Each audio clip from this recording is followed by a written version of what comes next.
Hmm.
Suave.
Ad Astra Abyssosk. Thank you for completing today's commissions.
Hey, ready to do some quality assurance on our test questions?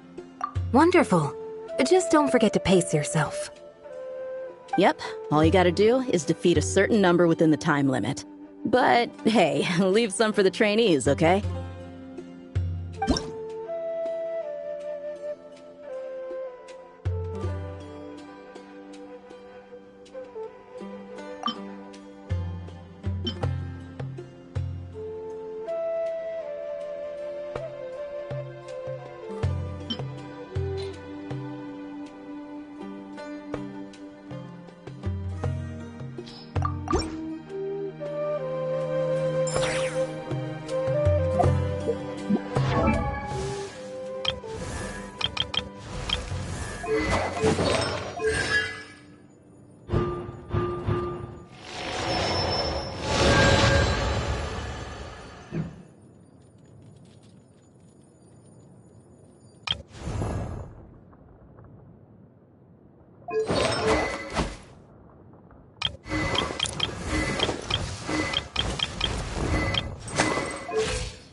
Try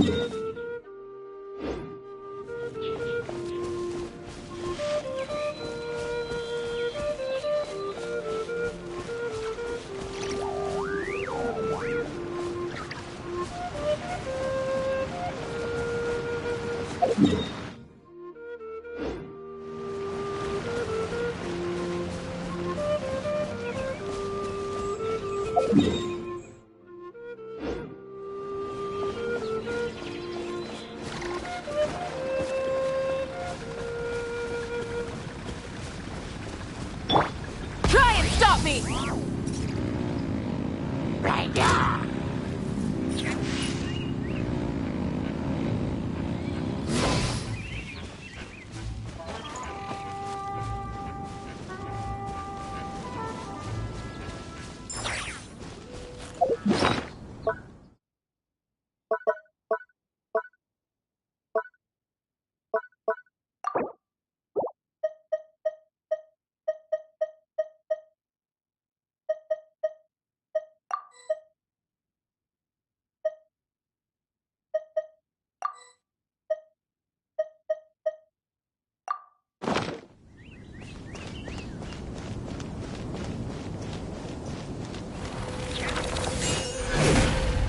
Propagate! Shower me with praise! Let my name echo in song! Light it up!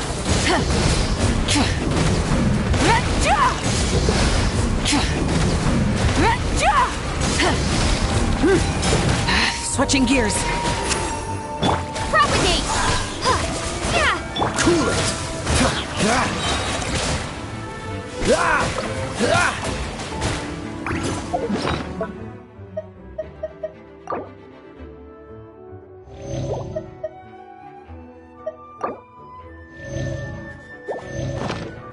Dodge this! Scatter!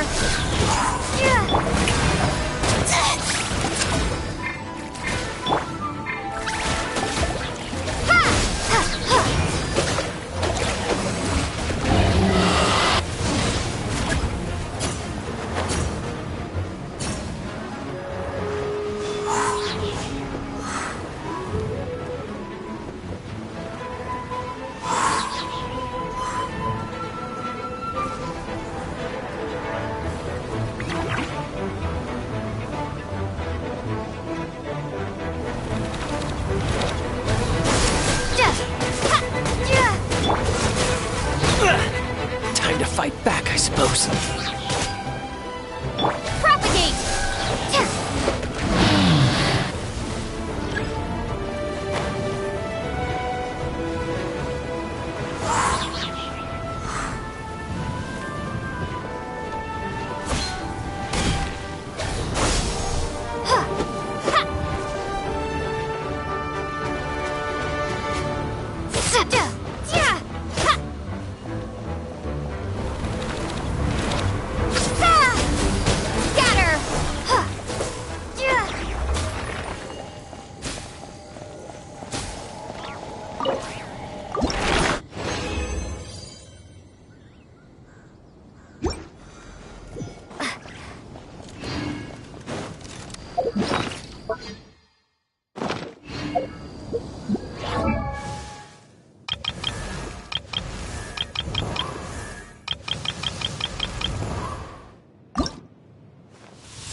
Good work! Shall we repose for a moment with a tune? Shall it be a capriccio or a serenade?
stop me!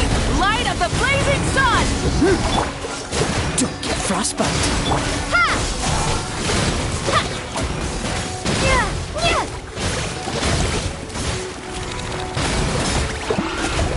Propagate! Yeah! Pyroclastic surge!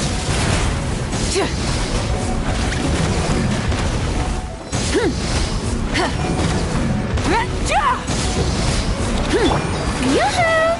Ah!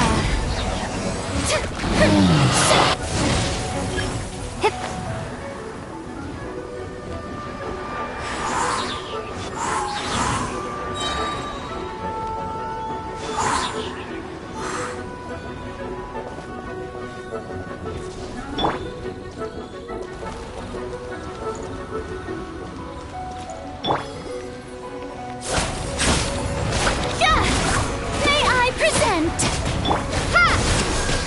Ah! Eh! Ha! Ja! Ha!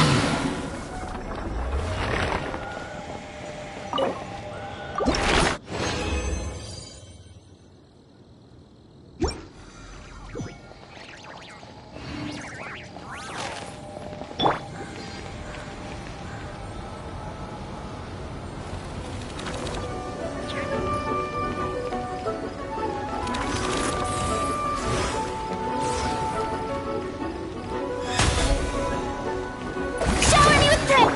Rise with the sun! Wrath from the sky! This moment will be frozen in time. Spring forth!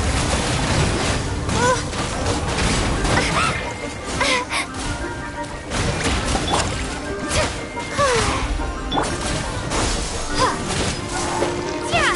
Yeah! The show begins! Time to shine! Light of the blazing sun!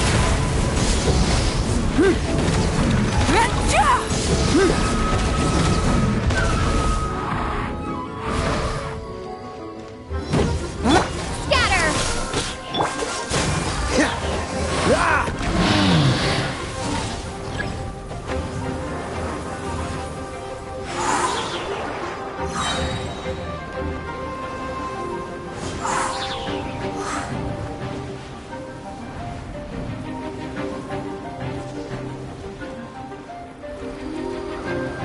Cool it. Ha! Ha!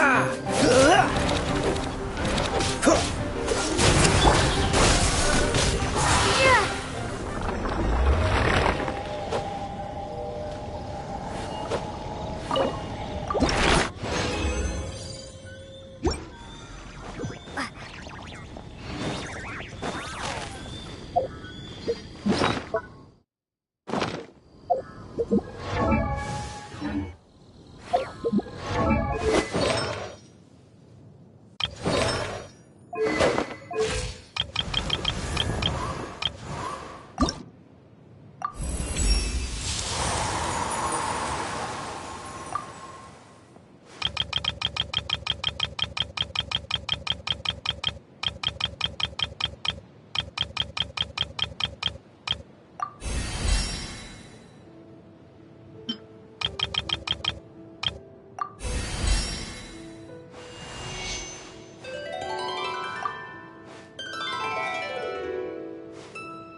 Hey, ready to do some quality assurance on our test question? Wonderful. Just don't forget to pace yourself. Yep, all you gotta do is defeat a certain number within the time limit. But hey, leave some for the trainees, okay?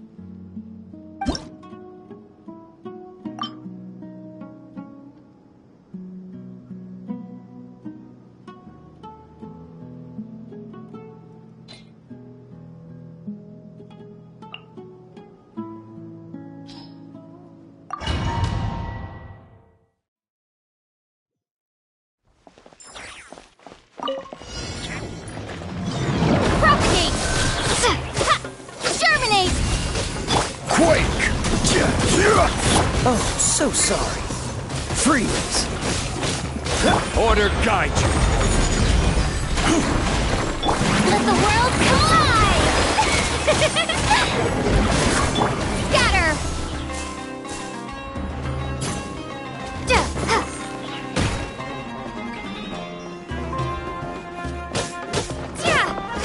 Dodge this! Rise!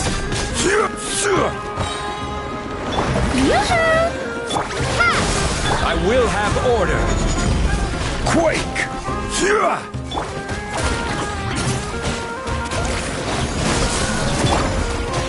Don't get frostbite. Freeze!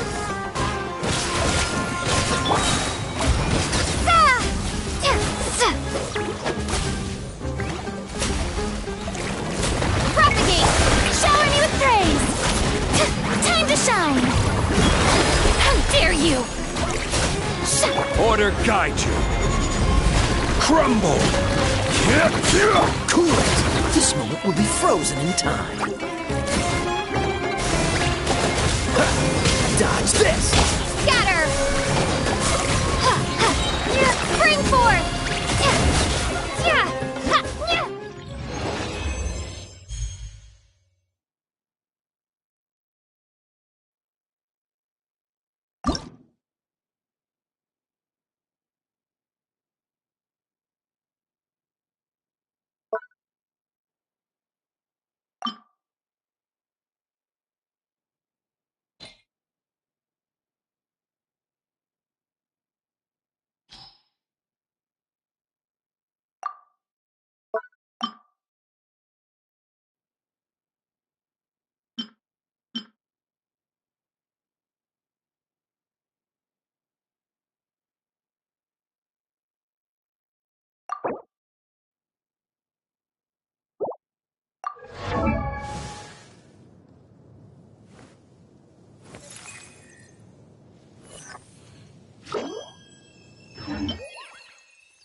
Sharing my knowledge!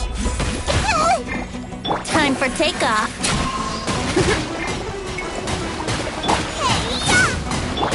Now you shall perish! This may hurt a little. Yeah! The Temple of Wisdom! Let's play! Nice and spicy! Committed to memory!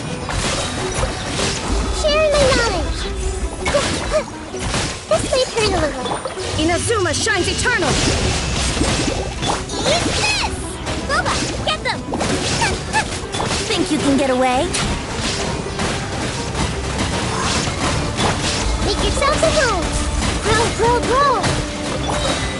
Shine down! Now you shall perish! Ha!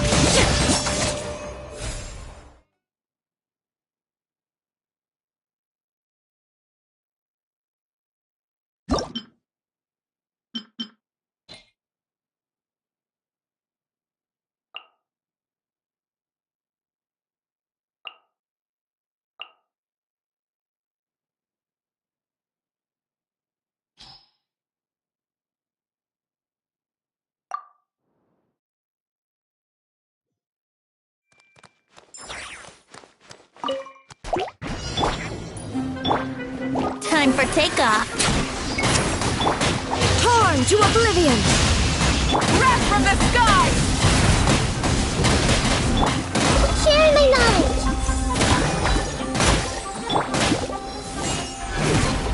Full throttle!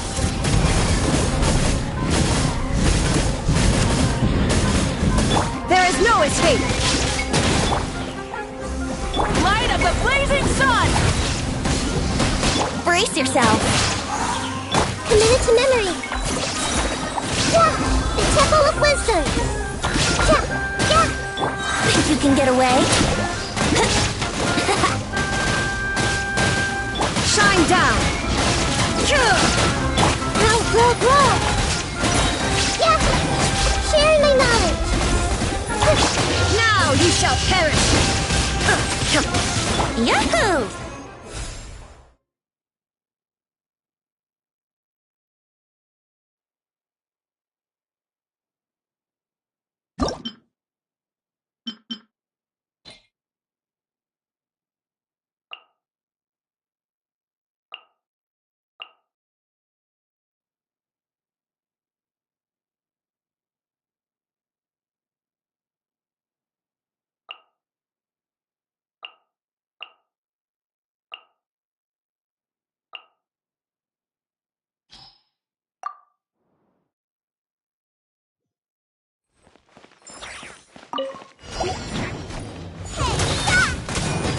Inazuma shines eternal!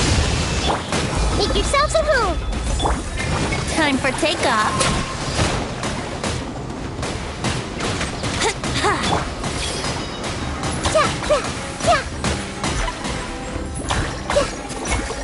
Nice and spicy.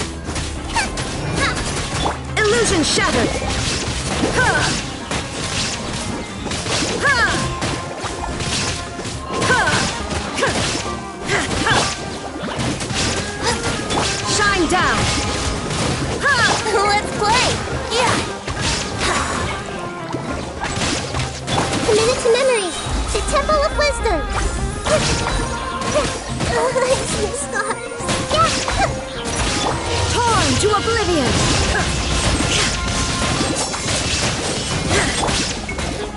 Think you can get away?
like the whole gang's here. Oh, and Layla's here too. But, oh, she doesn't look too good. Did something happen?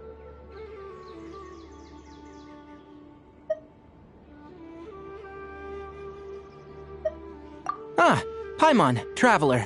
It's good to see you. I'd welcome you like a proper host, but I'm a bit busy at the moment. Apologies. No need to look that worried. My observations indicate Miss Layla's condition has improved quite a bit. There's no danger to her mind. She's just fatigued and needs some rest. Excuse me for a moment while I blend some calming incense. I'll let you two explain the situation.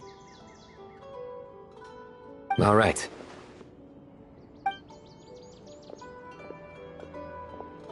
What happened was, Sethos and a few members of the Temple of Silence rescued Layla, who was out in the desert trapped in a state of delirium. She had to be rescued? Oh, that sounds bad. That's all you're gonna say about it, Sino?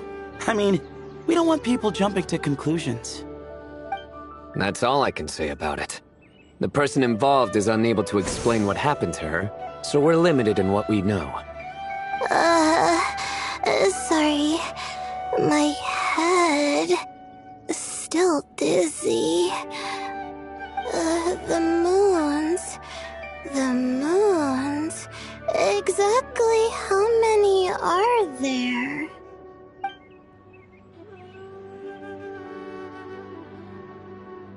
She's been repeating that phrase over and over again, but she can't seem to remember what happened to her. We tried a few things back at the Temple of Silence, but we couldn't recover her memories. Her symptoms are kind of similar to researchers in the Satyavada life state. So we brought her to Tainari to see if our veteran forest watcher had any other ideas. Tainari is pretty much our last option, so let's hope he can help. The good news is, even if restoring her memory is a no-go, we can help with the headache at least. Jur was in a similar state when we found him, delirious and mumbling to himself, but he's more or less back to normal now. Sorry, I should give you some context first, huh? We should let Miss Layla get some rest. Come with me, you two, and I'll introduce you to the other victim of this incident. Good idea. I'll wait for Tainari here and keep an eye on our patient. All right then, this way.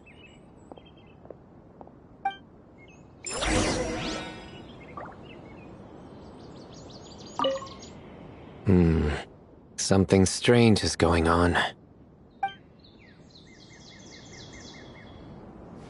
Surely that little girl must...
Rev the engines!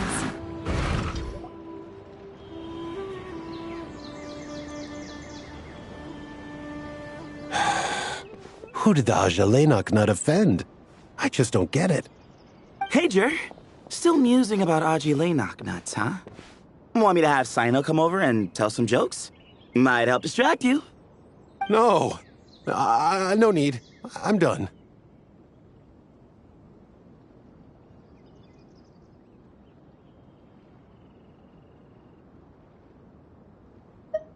Oh dear. Another master of puns. One of Sino's card buddies, actually. I think I might just take that as my cue to head back to the desert. Hold on. So, what's the deal with the Ajilenok nuts? Other than the bad Sino jokes. We'll get to that. But first, introductions are in order. This is Jer, a member of the Temple of Silence.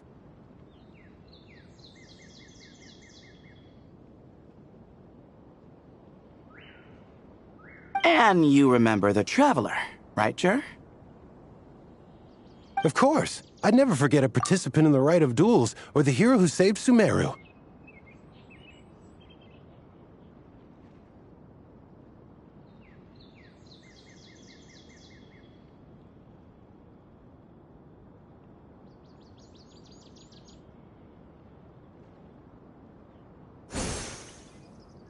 Awesome. Could you go over what happened to you one more time, Jer? Our valiant hero is gonna help us get to the bottom of this.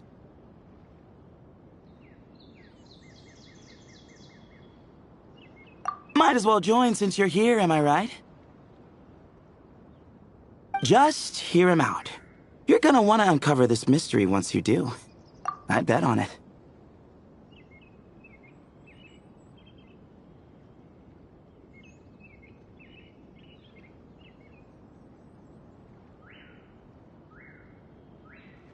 Well, I was on an expedition in the desert not too long ago, when I got caught in some quicksand.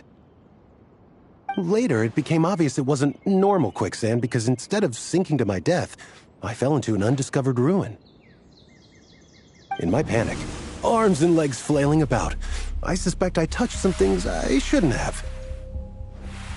Because in that brief moment, an enormous amount of information came surging into my mind. I would hesitate to even call it knowledge, because my brain had no capacity to process the information.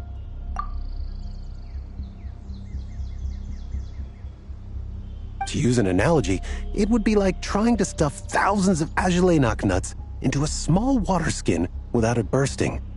Sorry again with the Ajilenok nuts, I know. It's fine. We're getting to that part of the story anyway. True. Well, just as I was on the verge of madness, a single phrase broke through the storm of thoughts in my head. It was a man's voice saying, "Don't eat Ajilenok nuts." What? I know it's hard to believe, but that's what happened. I was saved by the phrase, "Don't eat Ajilenok nuts."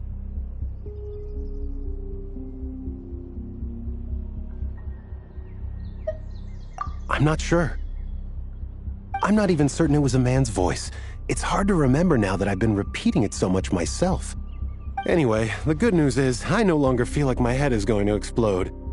Of course, the bad news is that phrase has been stuck in my head for the past few days. Wow. But doesn't it have the opposite effect? Like, the more you say don't eat it, the more you want to eat it? Yes, that's exactly right.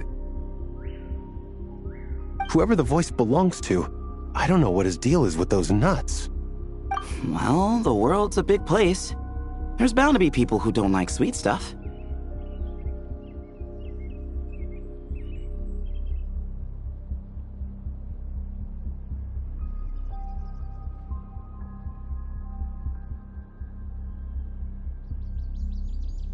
I suppose. Strangely enough, I'm starting to think the voice belonged not to a man, but a cat. A cat? How? That's the question, isn't it? What would a cat be doing in an abandoned ruin like that? Just as my mind was reaching its breaking point, I could have sworn I heard the sound of a cat guiding me to exit.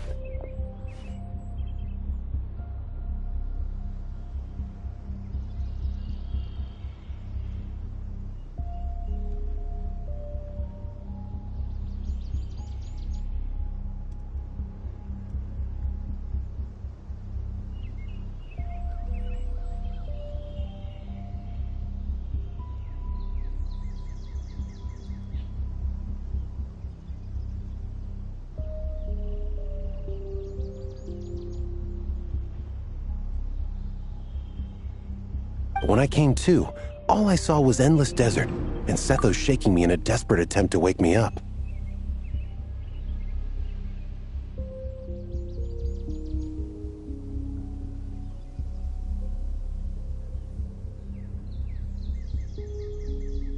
I'll admit, it was pretty terrifying seeing you like that.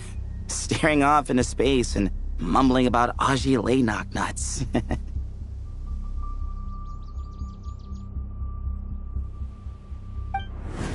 You sure don't sound terrified.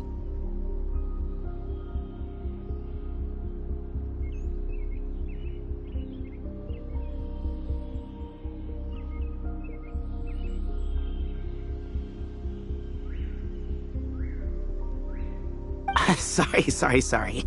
It's not that I don't care. It's just kind of hard for rambling about Ajile knocknuts to sound menacing. Now, what Layla was saying, on the other hand, that is much creepier.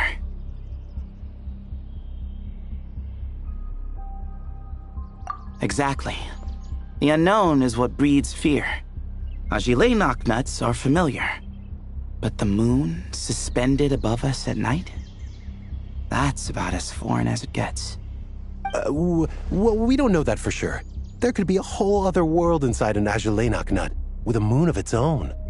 Huh. I guess. Ajile knocknuts are not to be underestimated. Right, yeah, of course. Won't catch me disparaging the mighty Ajile knocknut. No, sir. Huh. So, a similar thing happened to Layla then? Yeah, I think so. I was in a hurry to rescue Jur, so I put a marker on the incident site so we could go back and investigate. When his condition stabilized, we doubled back around to check and...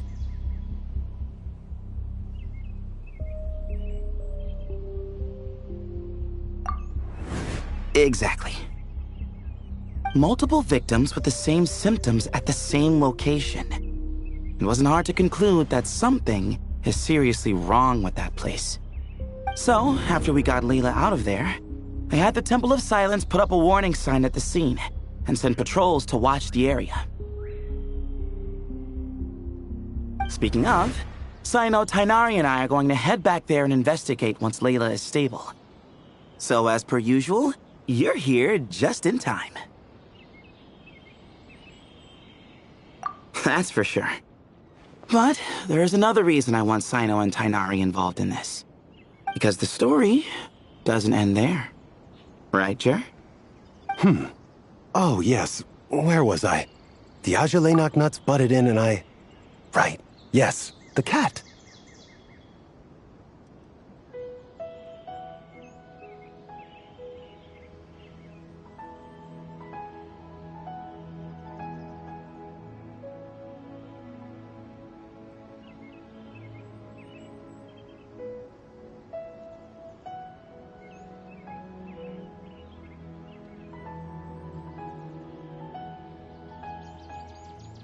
As I followed the cat noises, the voice said something else.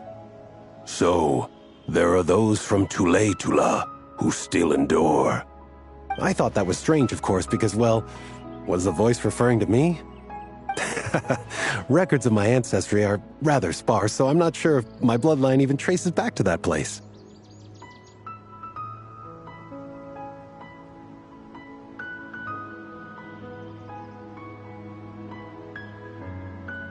That's right. The Temple of Silence's place of origin. And the home of Tainari's people. Plus, Hermanubis, who Sino and I both share a connection to, was one of the city's founders. As the temple's current leader, if something strange happens in the desert, it's my job to get to the bottom of it. But it turns out, a lot of people have a horse in this race, and I'm not leaving any of them out.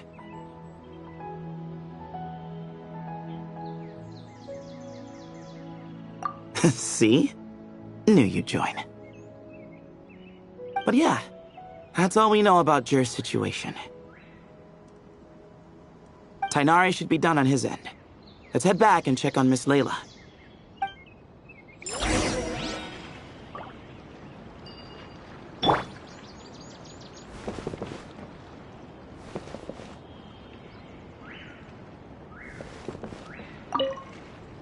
There are records in the Temple of Silence that speak of the ancient desert people's love of raising cats. Perhaps I encountered some ancestral cat spirit, long since passed on.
Me!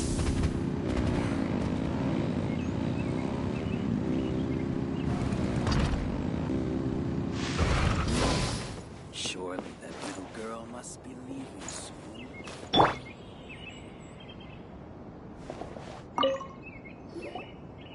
How are you feeling? But don't speak if it's too taxing. It's fine. I'm much better now, thanks. I feel like I haven't slept in 2 days, so pretty much back to normal. Whoa, whoa, whoa. That's your normal?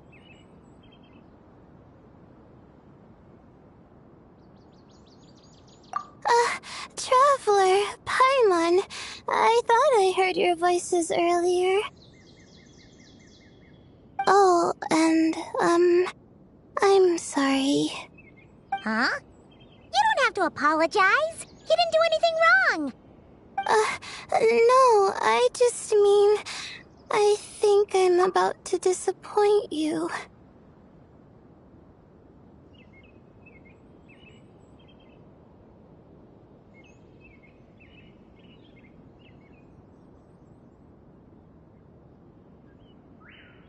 My head was kinda muddled earlier, but I still heard your conversation. I know you're trying to figure out what happened to me, and I want to help. But, I really don't remember anything. Does your head still hurt? No, I feel fine. The incense you made helped a lot.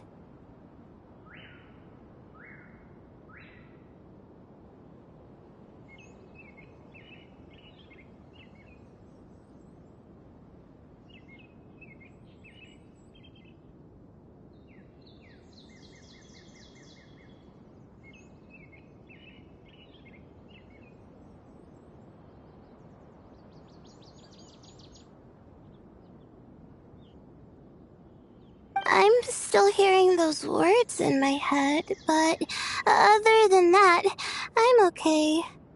It's just, all I remember are those words.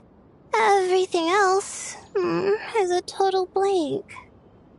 One moment I was heading to the stargazing point I'd calculated, and the next, I was on my back in the sand. The same phrase playing over and over again in my mind.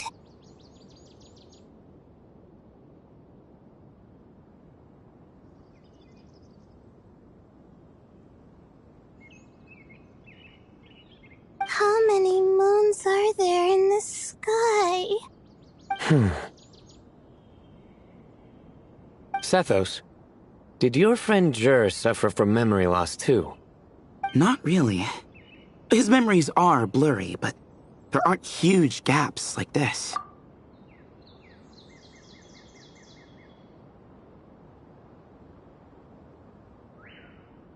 He remembers touching something. Someone talking, a voice mentioning Tule-Tula, and hearing a cat lead him to the exit. A cat. Did you hear it too? Huh? Now that you mention it, I think so. It was so soft. I thought I was imagining things.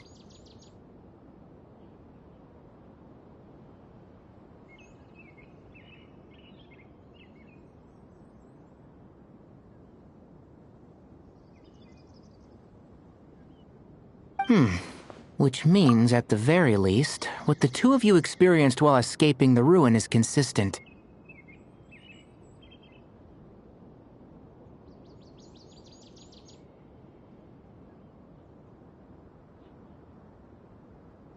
A single sentence repeating in your heads, and the faint sound of a cat.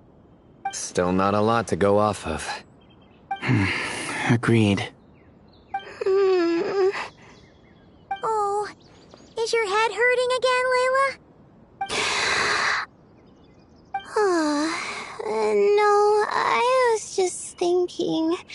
Maybe my memories are blank because I was sleepwalking at the time. Sometimes, my friends and classmates tell me about things I don't remember doing, or places I don't remember going. I don't talk about it a lot because, well, I don't even know how it happened. But I don't want my personal circumstances clouding your judgment. So I just wanted to mention that. Ah, I see. Well, thank you for telling us. But I don't think we need to dwell on that for now. We're gonna check out the site of the incident for ourselves, so that should help us come to our own conclusions.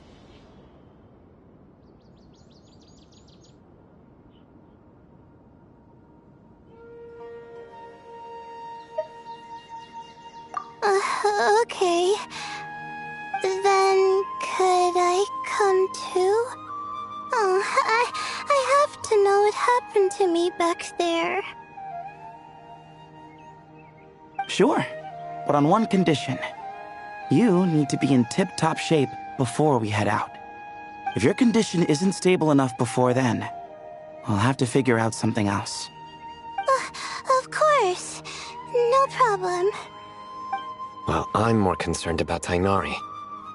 You sure you'll be alright in the desert? You say that like I'll evaporate on first contact with sand or something. Call it curiosity. If this concerns my ancestors, I want to figure out what's going on.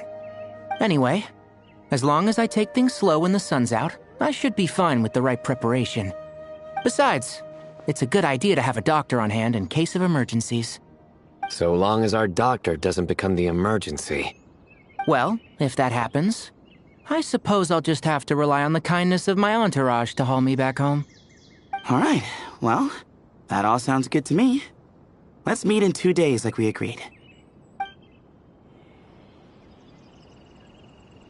Jer and I are gonna head back to the Temple of Silence and do some research in the meantime. See you in a couple days. Sounds good.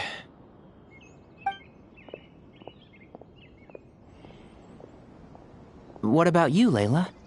If you feel like you need more rest, I can arrange a room for you to stay in. No need. I've asked enough of you as it is. Besides, I feel a lot better. I should make it back to my dorm, no problem. You sure?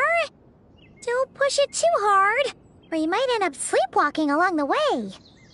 Don't worry, I'll be fine. I have other things I need to do anyway. Like letting my advisor and classmates know that I'm fine, adjusting my stargazing schedule, things like that. If I don't get it all done, I doubt I'll be able to sit still, let alone stay here and get some rest. I'm not so sure that's...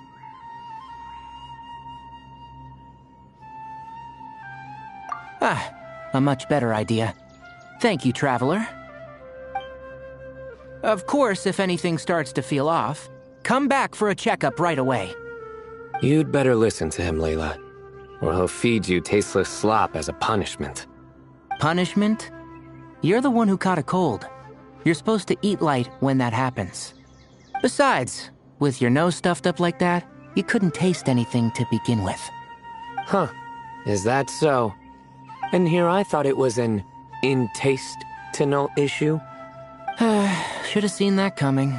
You're off the clock, so now it's time for puns, huh? Oh, brother, not this again. Don't worry, Paimon. I understand. If you want me to stop, then... Then? You'll have to call a plumber. Tell them someone's gotta pipe down. This is getting more insufferable by the second! Put a sock in it already, please!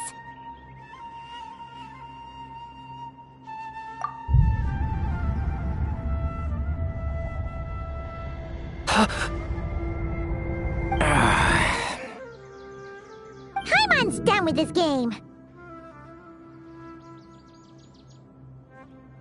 You win, okay? Let's just get out of here. Please. All right, you stay safe. I'll try to stay sane.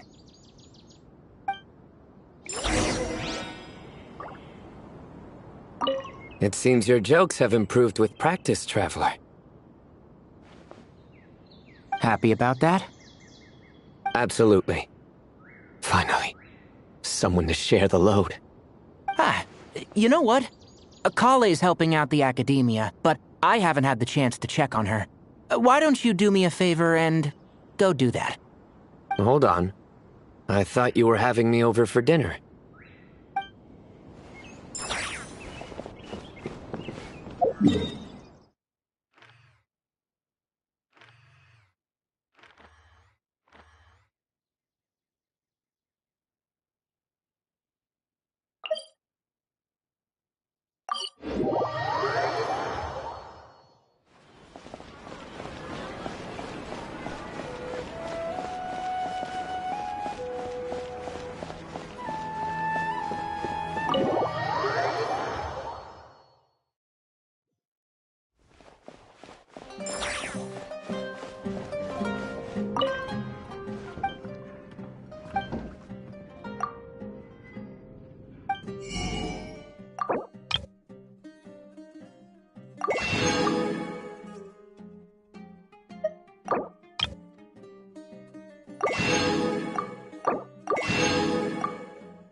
Moons.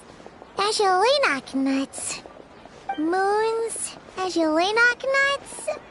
Are the moons going nuts?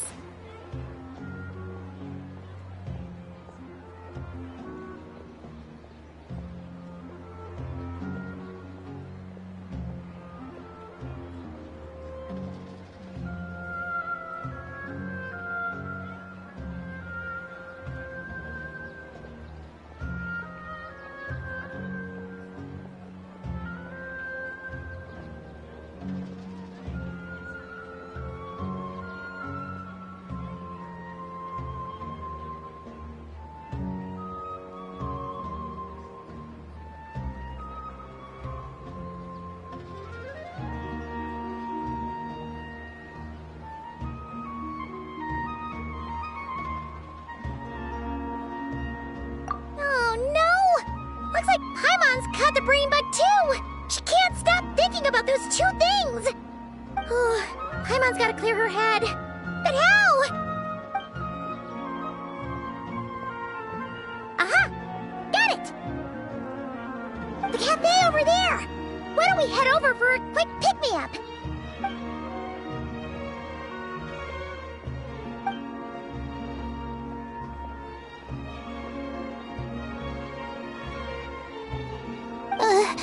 Sorry. I feel kinda tired all of a sudden. Wait! Is it because of all Paimon's muttering just now? Oh, sorry. The coffee will be Paimon's treat, okay? Hey! You make it sound like Paimon's stingy or something! Well, she'll just have to show you her true colors. Yeah, starting now. You sit tight and take care of Layla, Traveler. Paimon's gonna get us some snacks and coffee. Be right back. Don't go anywhere in the meantime.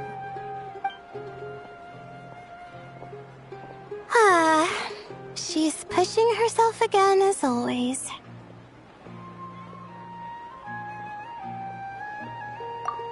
Saw right through me, huh? I apologize for the sudden emergence, but I didn't have any other options.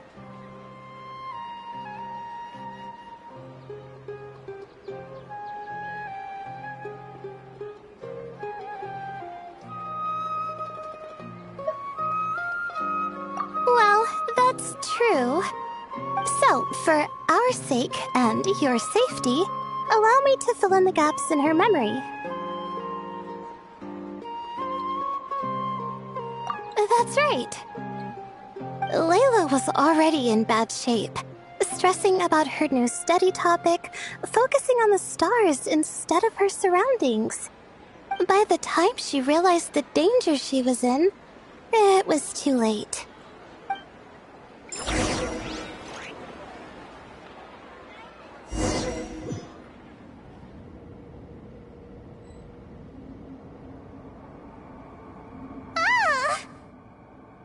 Quicksand near the ideal viewing spot? Wasn't expecting that.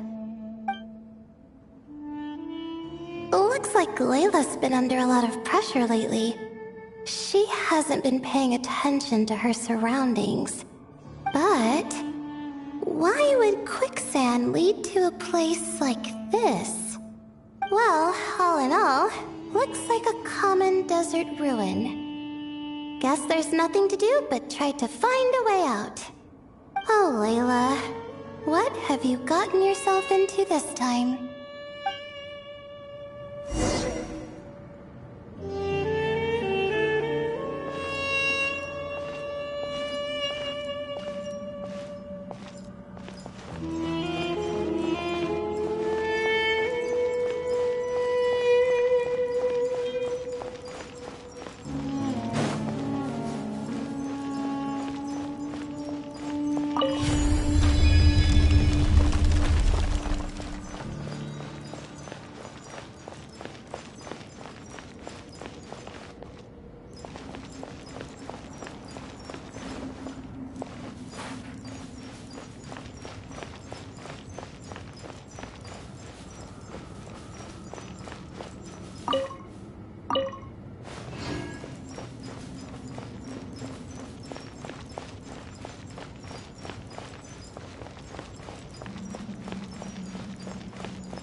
waking up?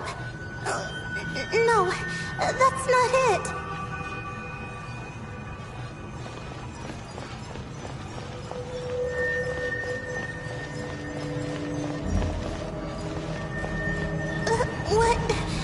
What's going on? It's too much. I don't understand.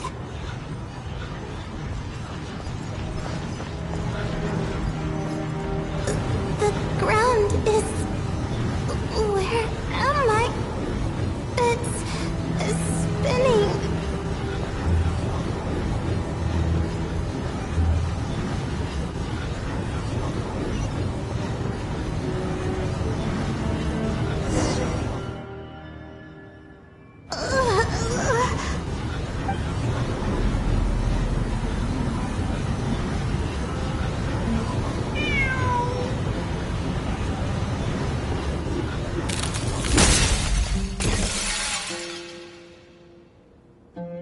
How many moons are there in the sky? How many moons are there in the sky? Okay, information isn't rushing into my brain anymore. That's good. How many moons are there in the sky? My head hurts, but there are no more dark spots in my vision, and I can see in front of me. Still... How many moons are there in the sky? What's going on? The same thought keeps popping into my head. What does it mean? How many moons are there in the sky? Isn't there just one? A cat? I think there was one earlier, too.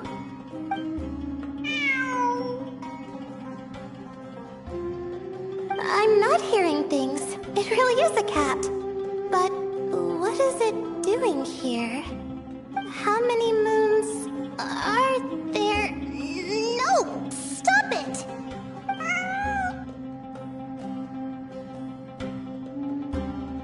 Does it want me to follow its cries? Well, it's not like I've got other options. Come on, Layla. You can do this.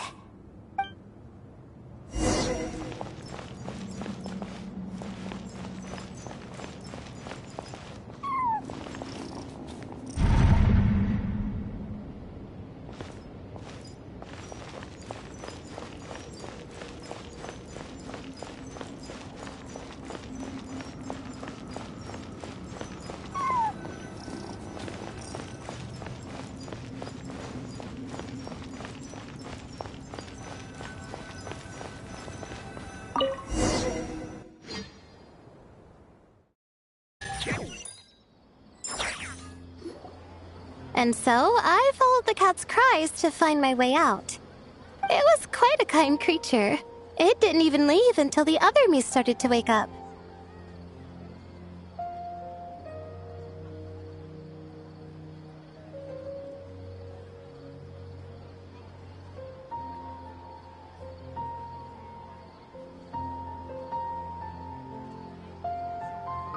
Thinking back, it all started when I touched that device. I've heard fellow students talk about it before, how the desert is full of objects that do strange things. Sometimes it's just a minor inconvenience, but other times devices like that can cause massive trouble. Of course. I forgot how much adventuring experience you have. Still, carrying an umbrella doesn't mean you can't get soaked, so just be careful and stay away from unknown devices. No need to thank me. You and Layla are about to head into dangerous territory together. You need to be safe so she can be safe. Well, I think that about sums it up.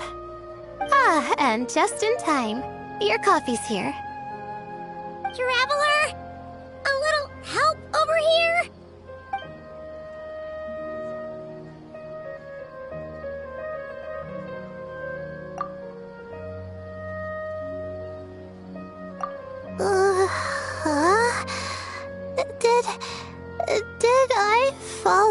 sleep?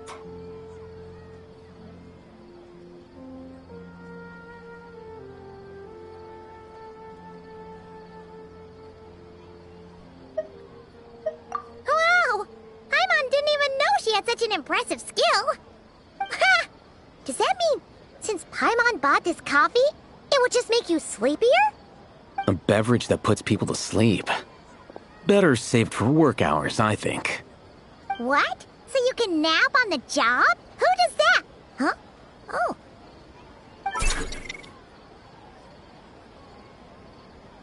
Beep boop. Oops. Oh, hey them! Kaveh! Nice to see you! Oh, and you too, Marak!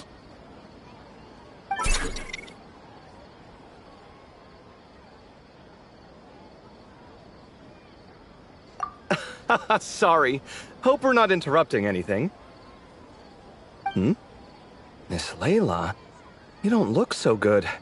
Is everything alright? Oh, I'm fine. I was sleeping just now, so I'm still a bit... Ah, I see. And we woke you, didn't we? I'm sorry. We shouldn't have been so loud. No, you didn't. I didn't mean it like that. Sorry.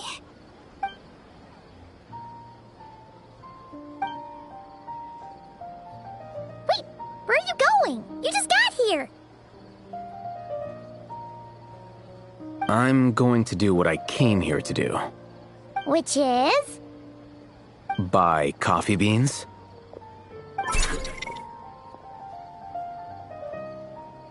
Huh? You're going too? Marak! Fine. Run off with him. See if I care. Well, looks like I get you to myself.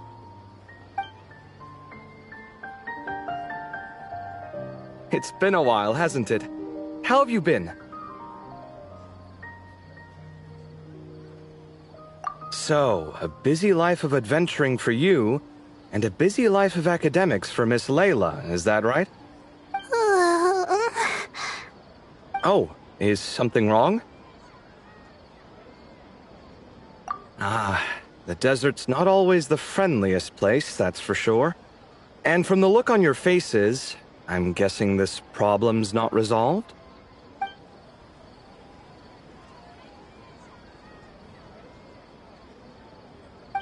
Don't force yourself to talk about it, of course. But I've worked on several projects in the desert before, so if there's anything I can do to help, just say the word. No, I don't have anything to hide. It's just... complicated, so explaining might take time. Ah, well, lucky for us, I've got that in spades. Yes, you have been quite sedentary recently. Excuse me? I've been going about work as normal, thank you. And, might I add, you do way less work than me. I do the amount of work that is required of me. Ah, yes. You and your stellar work ethic. The stuff of legends. Oh, now look what you've done. I've lost my train of thought. Where were we? The problem in the desert. Wait, you were listening earlier? Oh, we're giving the silent treatment now? Mature, very mature. Continue, Miss Layla. I'm curious as to how this incident unfolded. What did I tell you? This one doesn't have enough to do. Alright. Well...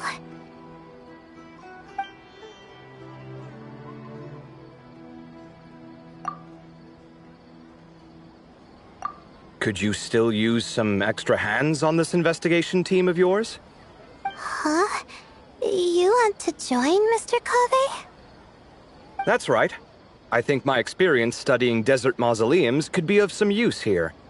Al-Haytham's expertise in ancient languages could be helpful too.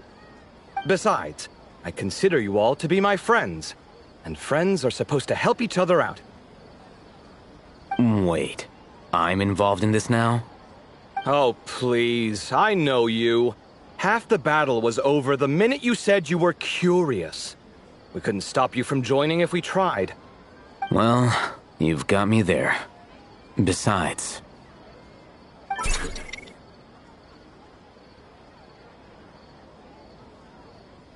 this suitcase of yours has been jumping at the chance to volunteer for a while now.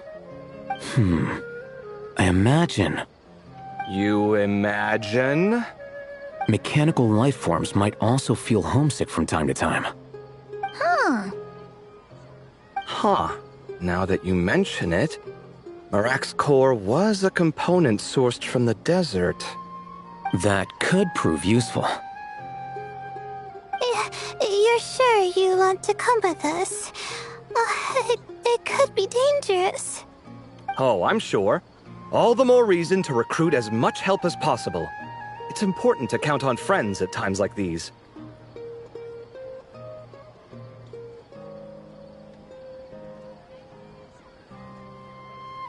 Our pleasure. It's a plan, then.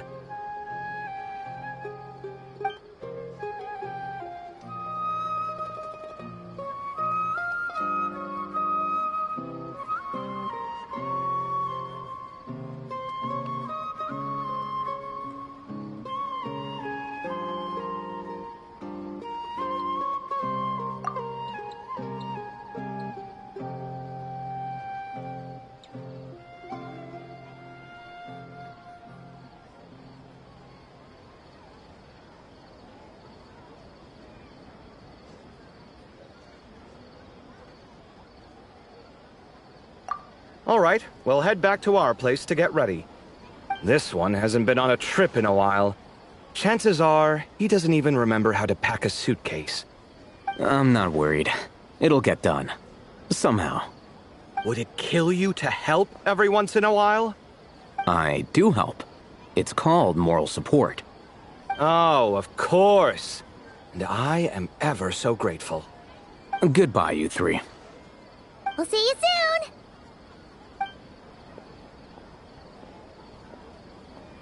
Oh, and Kaveh, your coffee beans. You were too busy glaring at Alhaitham, you almost forgot them.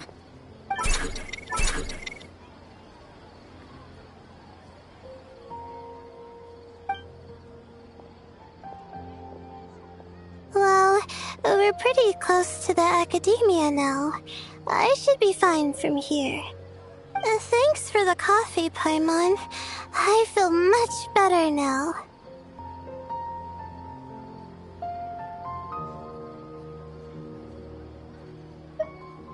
Right. I'll follow the doctor's orders. Or try to, at least. With the blessing of the stars, I hope we all get a good night's sleep.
Trust me, just take my word for it.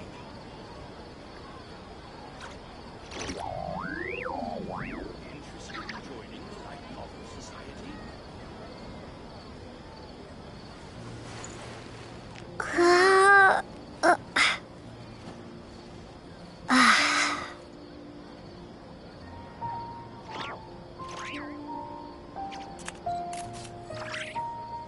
Trust me, just take my word for it.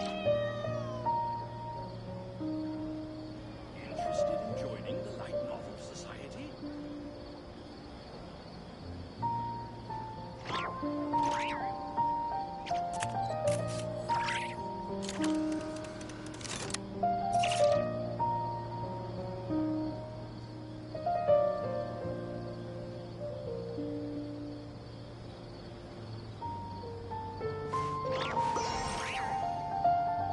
Trust me, just take my word for it.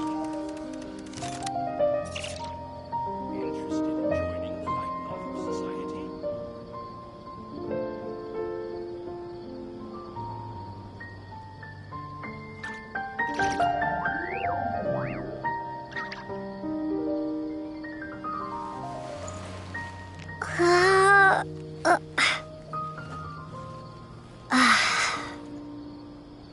Trust me, just take my word for it. Interested in joining the Light Novel Society?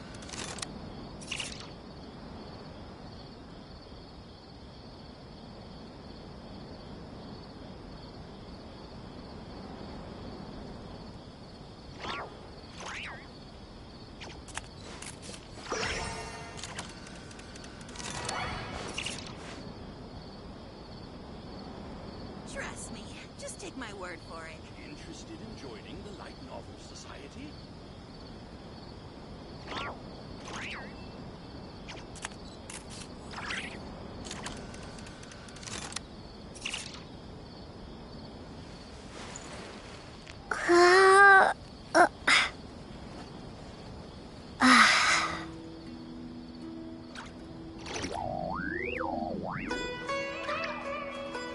Trust me, just take my word for it. Interested in joining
Oh, so sorry. Oh! Light it up! Terminate! Freeze! Where do you think you're going? Strike a pose! Hey!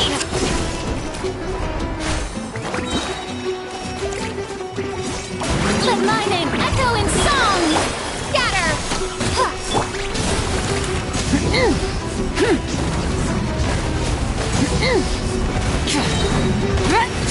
Pyroclastic surge!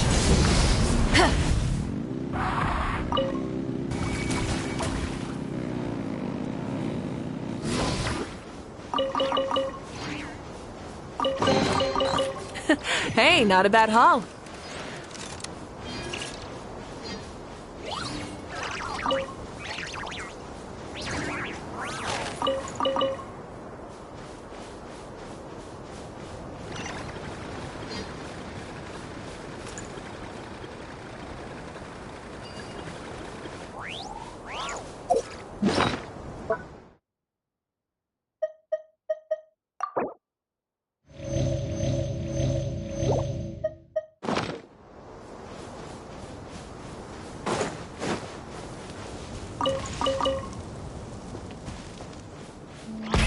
Rev the engines!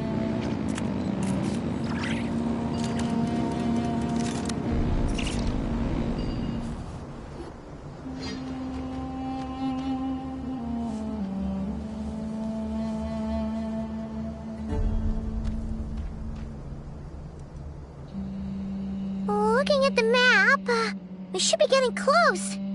Speaking of which, the closer we get, the more Paimon's heart feels like it's beating out of her chest.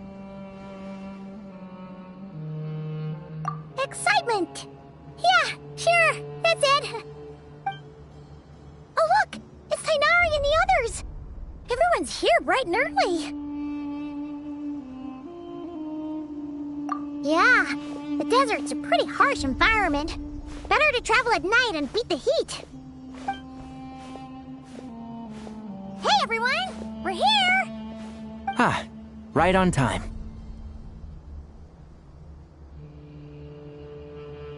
You don't need to worry about me. It's not too hot yet, and I'm properly hydrated. All right, we're just waiting on the 2 people Miss Layla mentioned, and then we'll be set.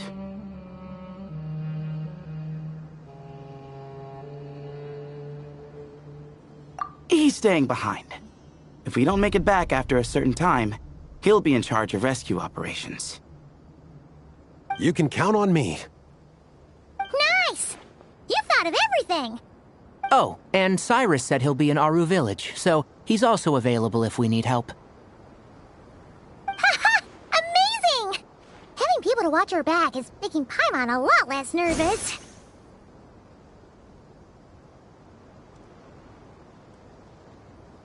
Yeah, I did. After hearing about what happened, my advisor gave me some time off to rest. So, my studies are on hold for now. Then, does your advisor know you're back in the desert to investigate? Yes, but I was only allowed to come after I mentioned that General Mahamatra would be there too. Haha! Quite the reputation you've got there, Sino. Something wrong? You haven't said a word this whole time. Are you in a bad mood or something? No. Being skilled with words also means being a good listener. I'm just reflecting on what you're saying. Oh, Hatham! Kaveh! Ha! Over here! Darn it. I was just setting up a brilliant... Yeah. I'm sure you'll find another chance. The important thing is, our scribe and our renowned architect are here at last. High praise. But wait, why am I renowned and not him? He's just as famous as Sino, Dia, or Nilu. That just means your level of fame is even greater. How could a lowly scribe hold a candle to you? Lowly scribe? Please. All those strings you pulled to get those new books from the House of Dana? What do you call that? Borrowing. Anyone with an employee ID can do it. Uh-huh, yeah. The House of Dana bends over backwards for just anyone, does it? Send a report to Lesser Lord Kusanali then. Let her know someone at the Academia is abusing their position. Hey! I never said abusing! Impressive verbal sparring, as always.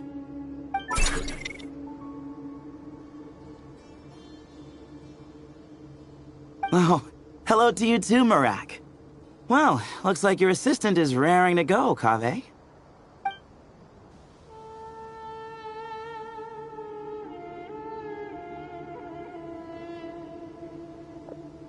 So, I say we get this show on the road. No sense delaying the inevitable.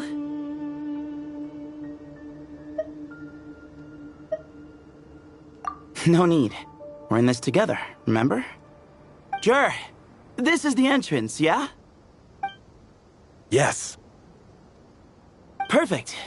Then, if we're all set, let's get moving.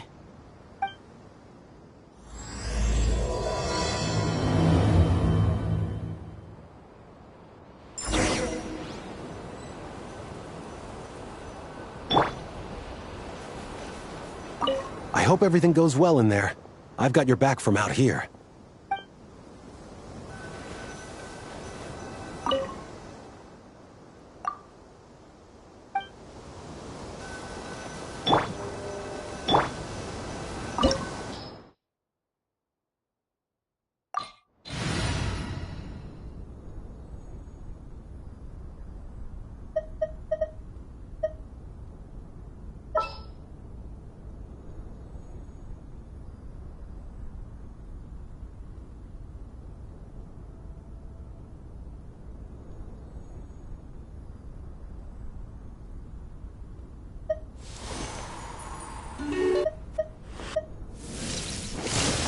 Stay close and you will live.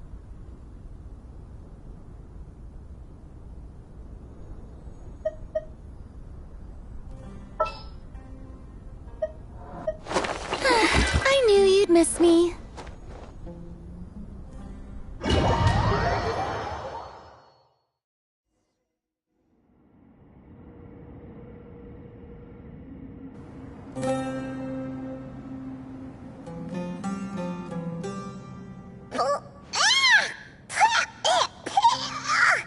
Paimon's mouth is full of sand! Ugh. So that's what falling into quicksand feels like? If this was quicksand, we would have struggled to breathe. No. I think this was regular sand, and we didn't sink into it. We fell through it. Into this place. Agreed. In other words, sounds like a you problem, Paimon. Ha ha, very funny. No, wait, Paimon's the only one. Ha! See? What? I'm the only one with sand in my shoes? Yeah, right.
Probably means he didn't run into any. Because we're just unlucky.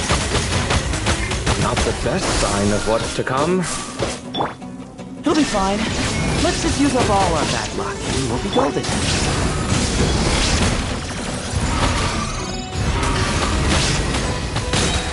Wrath from the sky!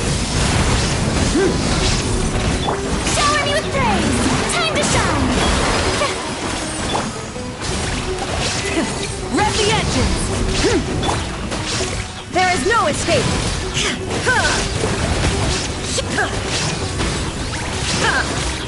Pyroclastic surge!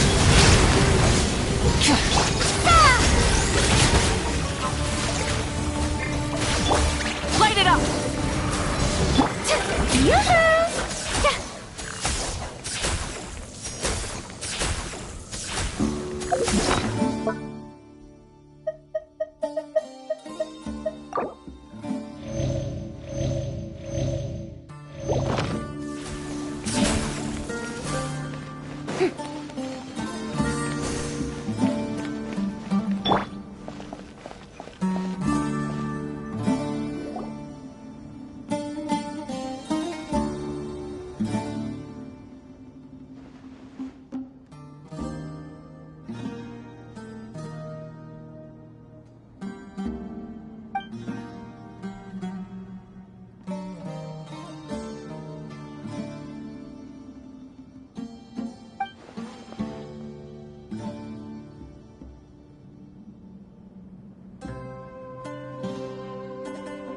Well, that goes without saying. Fair point. There's just one problem, though. The only way forward is through that door. Oh! Is it time to hunt for a key? Paimon loves this part. Don't worry. With our adventuring experience, we'll find it no problem. Let's get searching!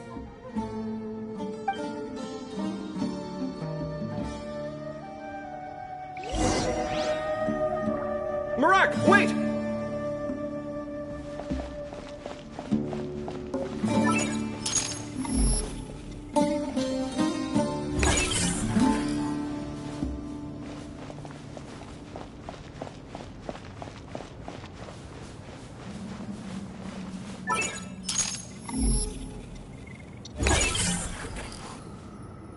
Marak seems interested in these jars.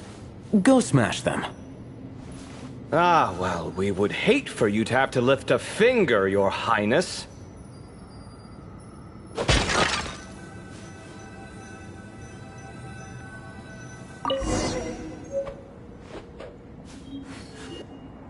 Marak, this isn't really your old home, is it?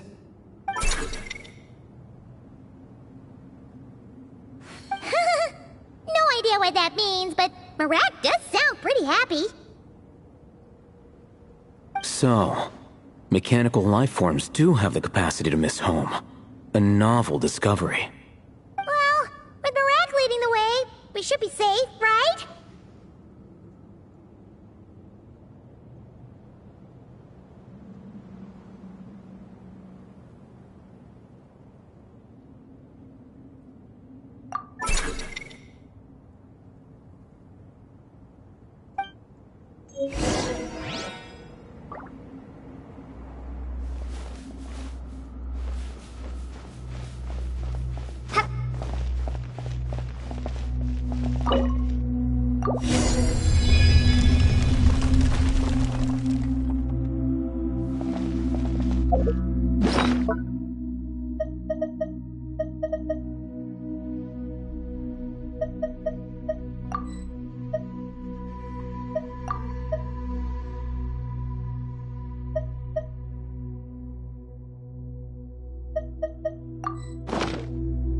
Good thing you decided to join, Kaveh. Otherwise, our investigation would have ended at that door.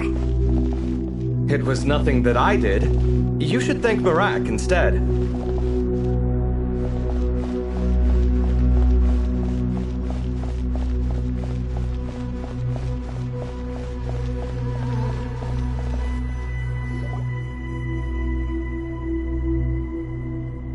Hold on. At this rate, Paimon's gonna lose her title as best guy to a mechanical suitcase.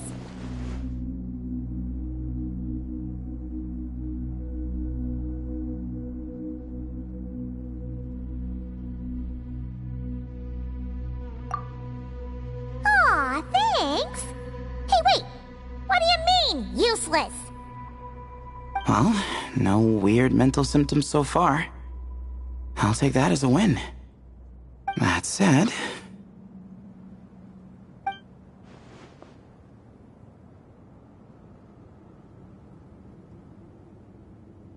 There are 3 doors here. So, we split up. Divide and conquer. Otherwise, this whole thing is in ruins. No pun intended on that last part. I swear. Yeah, that might be our best option.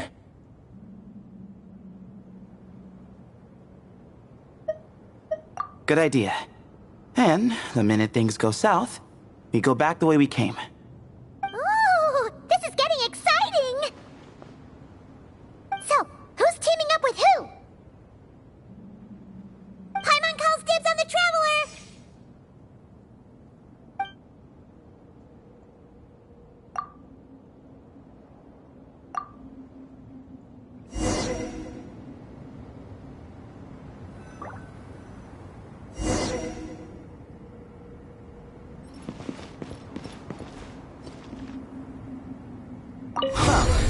This takes me back.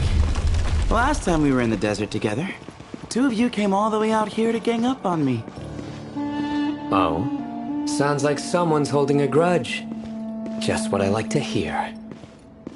If you're still hung up on that last one, just name the time and place. And we'll have ourselves another thrilling...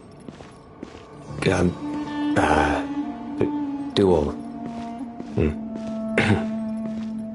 Huh. What's with the awkward pause? Were you expecting me to stop you from saying something stupid? You two can have 1,000 duels for all I care, after we're done here. For now, focus on the task at hand.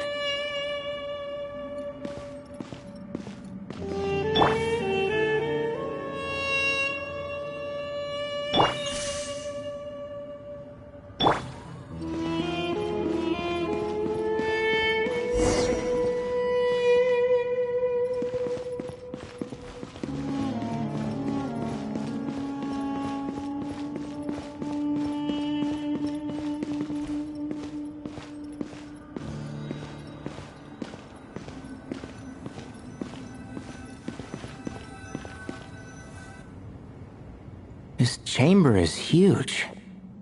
I can't even imagine what it's used for. Oh. What's wrong? I seem to have stepped on some kind of stone slab. Huh. There's a pattern on this, but it's hard to make out with all the dust. Huh? Look! The shape seems to match the markings on the ground over there. Let's slot it in and see.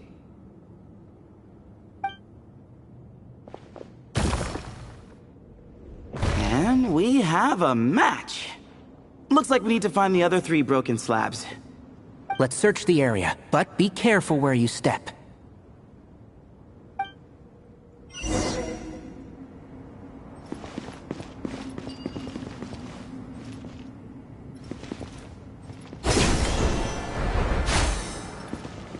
Ooh, got one!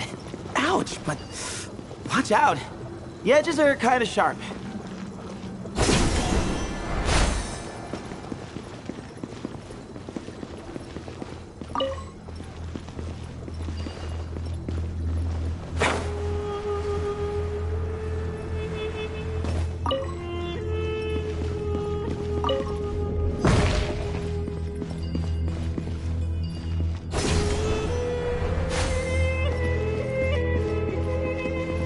Got the 3rd piece.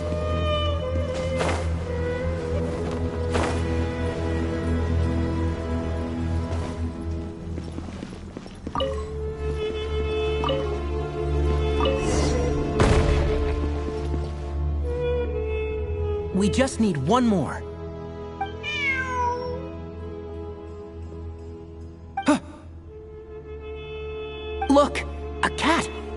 Could it be the same one Jer mentioned? I don't think we need to worry about startling him. He doesn't seem afraid of people. Yeah. If anything, it seems like he wants us to follow.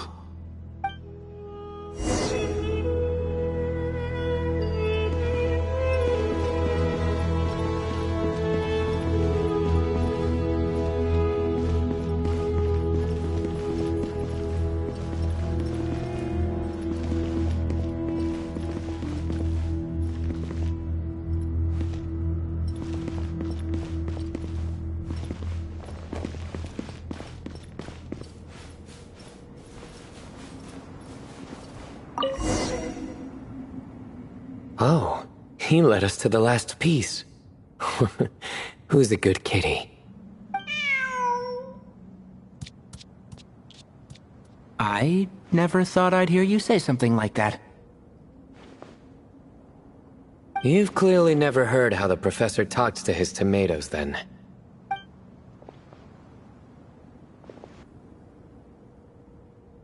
Alright, well, that's that.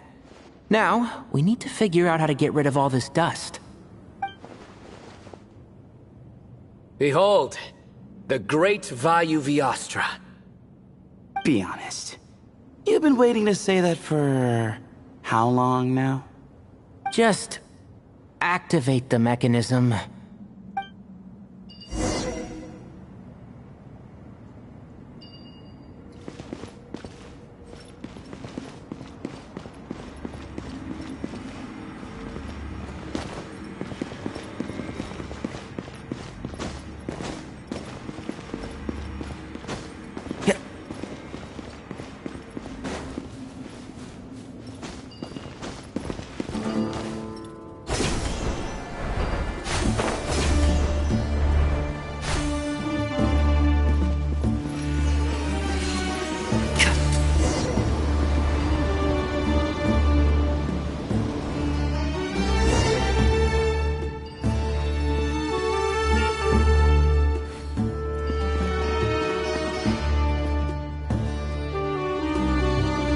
Huh. It worked. It's a picture of... 3 Hermanubises? That can't be right. The ears aren't vertical. Oh, true. And the lugs fall short. My hat is much better looking.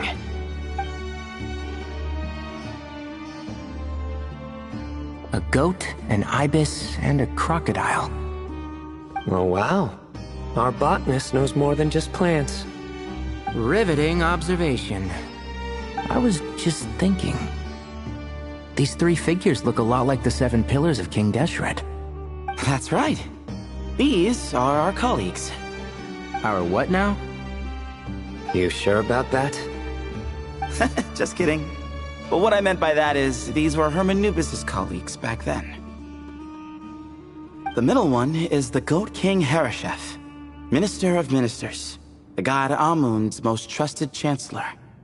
Records say he was the deputy king of the Desert Sands, chief among the 7 pillars. Someone even more impressive than Hermanubis?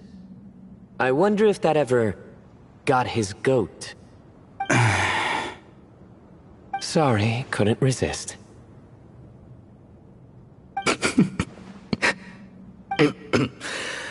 Okay, that was a good one.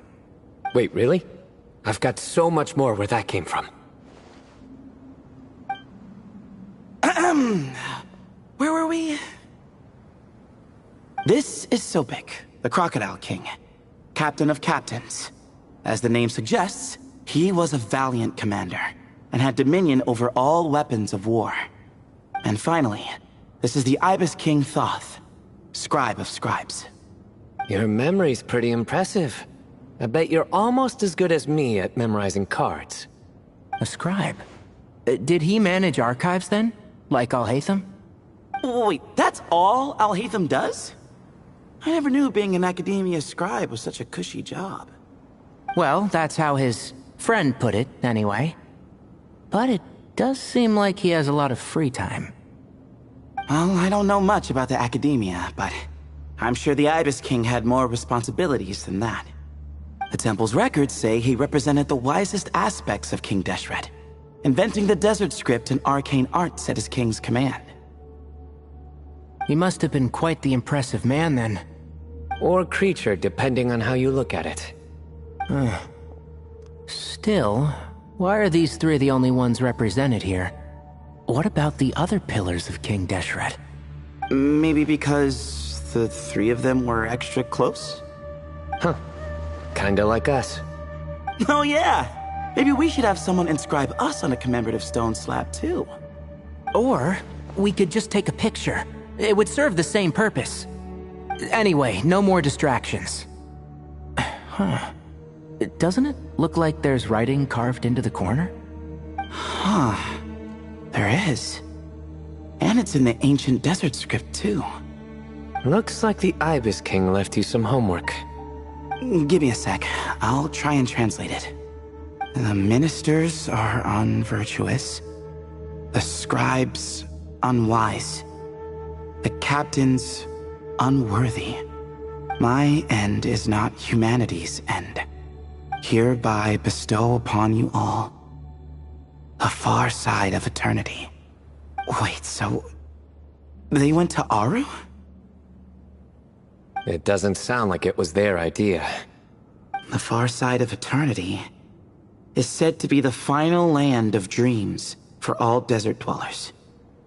But if such a place did exist, wouldn't it also be an inescapable prison? Yes, and based on the writing here, it's clear King Deshret wasn't pleased with these 3. This gift he bestowed upon them seems more like a punishment. Such is the power of a king, I suppose. Which means the goat's the one who got in the end. Huh. Yep, not as good the second time. What? Impossible. Well, looks like that's all we can learn here. Should we keep going? Yes, no time to waste.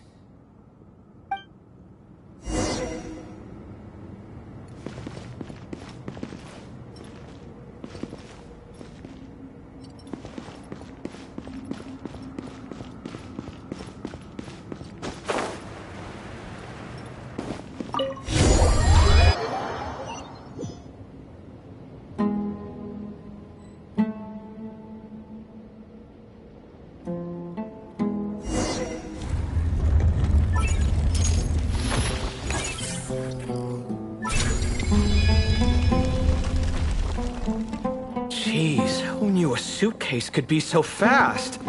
Marak is nothing like this when it comes to housework.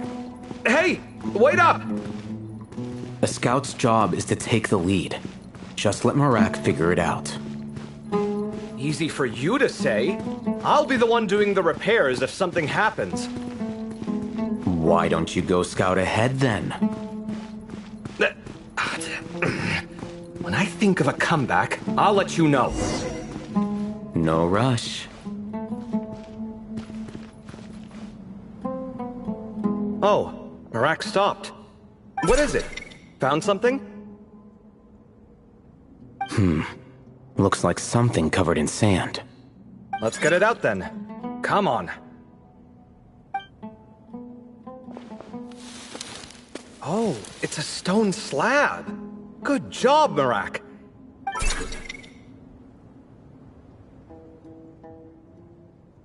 Let's take a look. Huh. Looks like this part of the picture goes over there?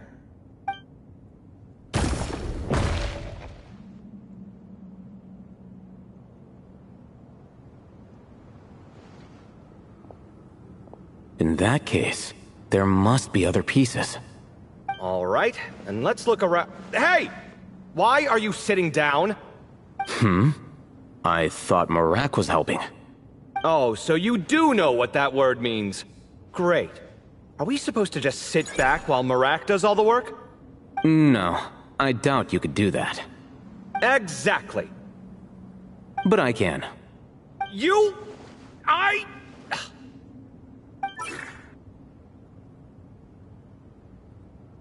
See?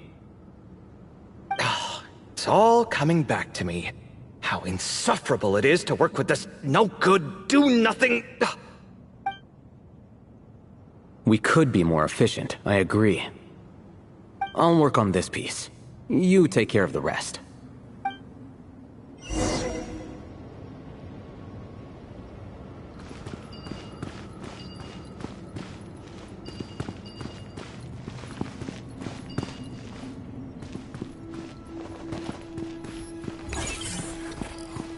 Found one!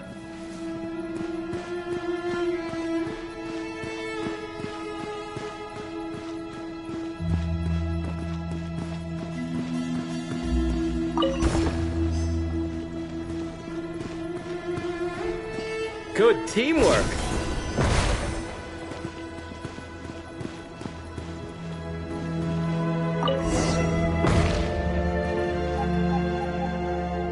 Looks like we found them all. The pieces fit together like a glove.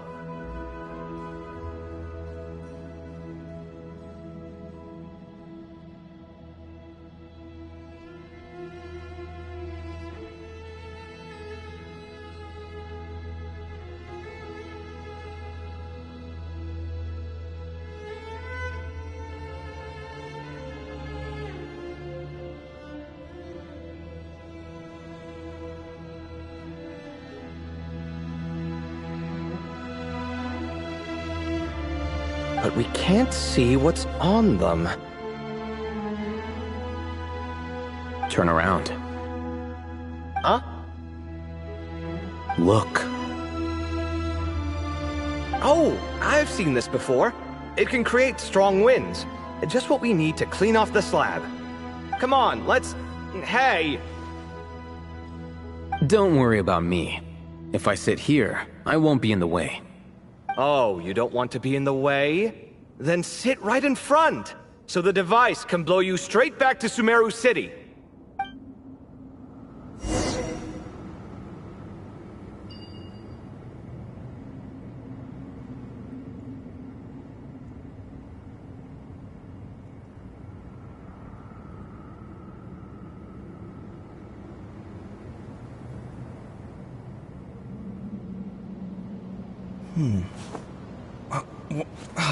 Where's my key? Not again.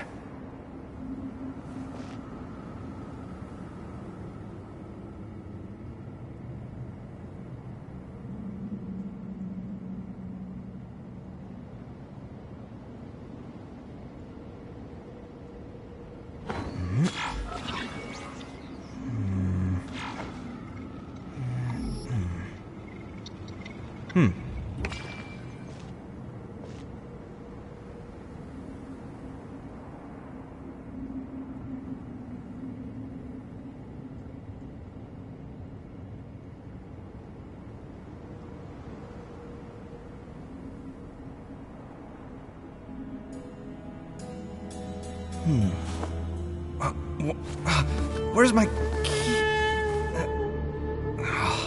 Not again.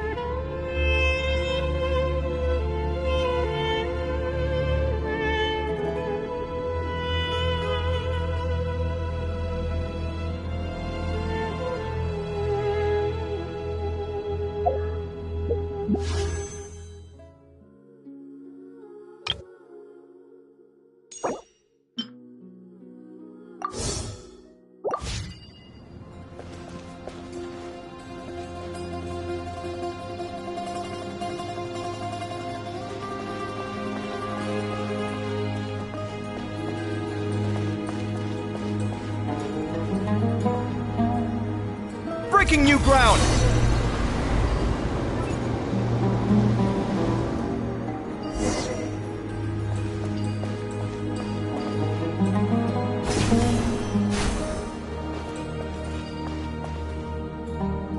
Done.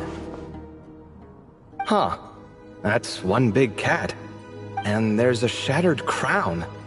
I think it's depicting some kind of story. Look, there's writing too. The Ibis King answered the young noble, granting him the wisdom he sought. But the fragile crown was shattered by lies in the end. Here I leave the name, Gudars. Gudars? I've seen that name in a history book before. He was a young noble who sought to save his realm, and a king who once united the desert. That's right. Although his methods were rather shameful. During his long reign, he betrayed his family and the nobles who supported him, only realizing the error of his ways after his enemies left him nowhere to turn. But by then, it was too late. Seems like a common occurrence across history. Different people, same mistakes. It's an inevitable pattern, destined to repeat itself.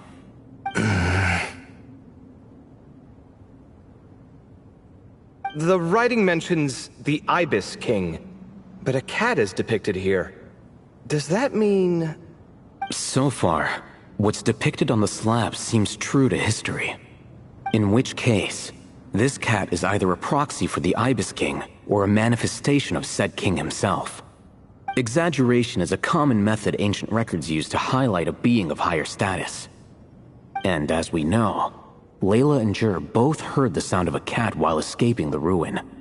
You're saying the Ibis King, one of the legendary 7 pillars of King Deshret, is here, still helping those in need? I'm saying we can't rule it out.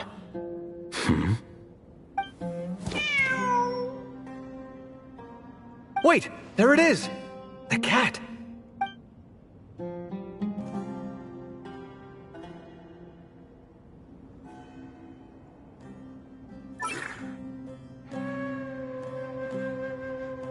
Ah!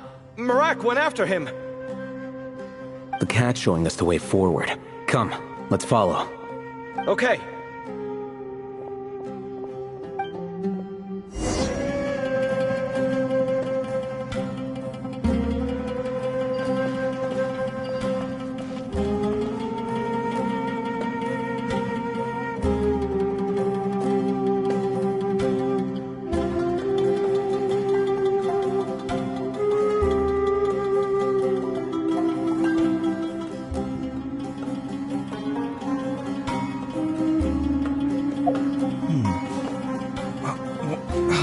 Where's my key?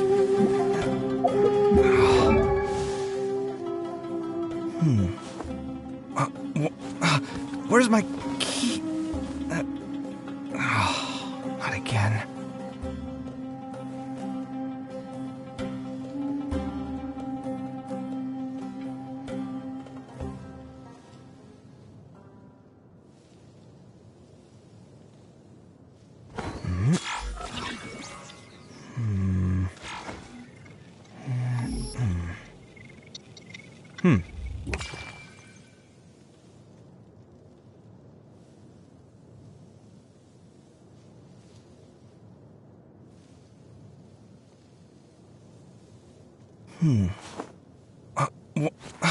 Where's my key? Not again.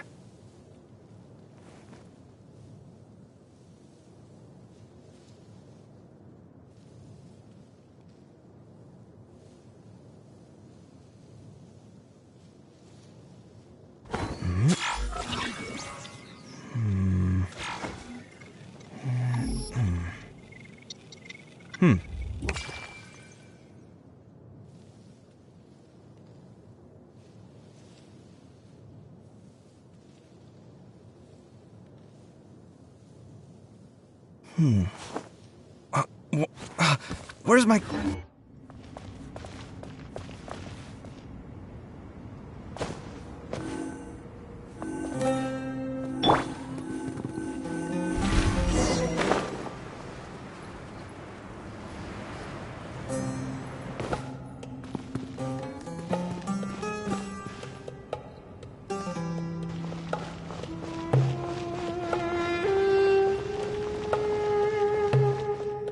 Huh. The cat's gone. Yes, but look where he led us. Oh. Another slab. It looks similar to the last one.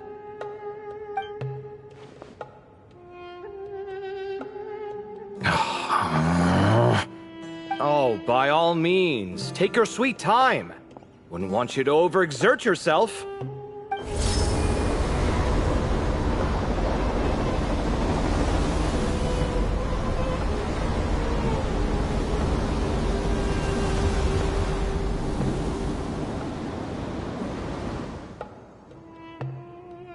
Huh. The scene depicted here seems to be a different tale. The Ibis King answered the gin-blooded dancing girl, granting her the wisdom she sought. But enemies plotted to kill her close kin. Snake venom was her self-chosen end. Here I leave the name. Makaira. The Temptress of Woe? You've heard of her? Of course. I don't just sit around doodling all day. She's mentioned in tons of papers about the desert. As I recall, she was given as a gift to the tyrant king of Gurabad, and later seized the opportunity to kill him. After getting her vengeance, she reigned as queen for many years, until her enemies attempted a coup, and she took her own life. That's more or less the version I've read as well. It seems this queen also had dealings with the Ibis King. Yeah, I'm starting to find this whole granting wisdom business a bit concerning. I mean, considering how Gudars and Makaira ended up, it might not have been a good thing. But, at the same time, if the cat guiding us is linked to the Ibis King, then he doesn't seem like a villain either. People are complicated. And the same is true of the servants of the gods, no matter their wisdom or power. Let's reserve judgment for now, and keep moving.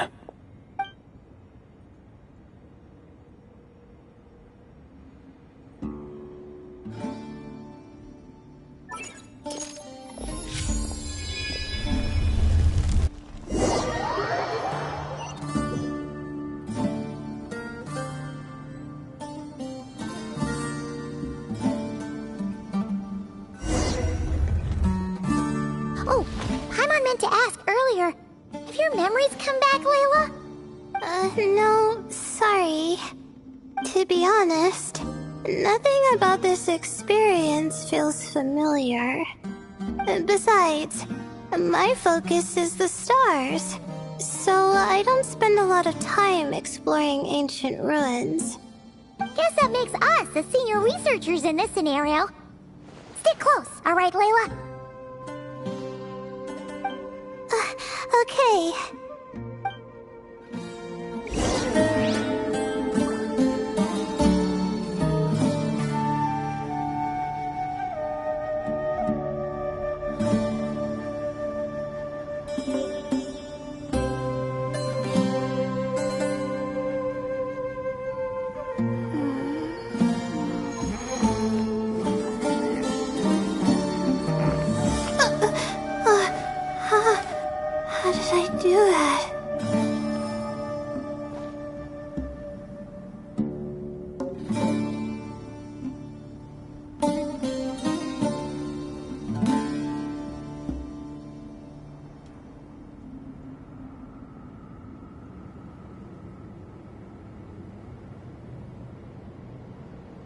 Even when we're not looking up at the stars, they're always there, watching over us.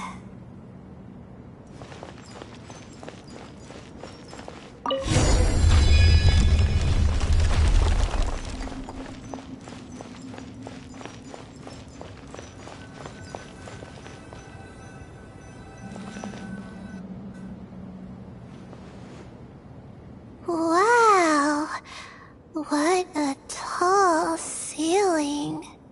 Yeah, but for such a big place, it's so empty. Like no one ever lived here. Sure must have been boring to live in ancient times, staring at ceilings all day. Now that you mention it, I've heard some people used to draw star maps on their vaulted ceilings. Some might even make them transparent to better observe the movement of the stars. It sounds so nice. Stargazing from the comfort of your own home. Wait a second. I think I see something up there.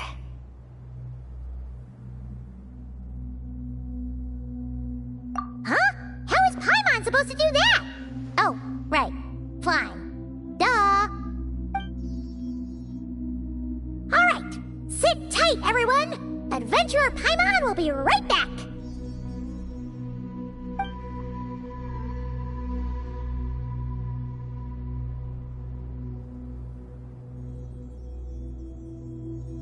Okay.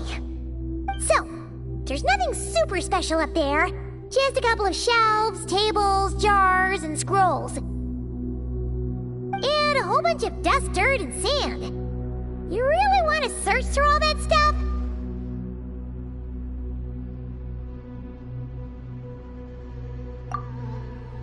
Well, when you put it that way...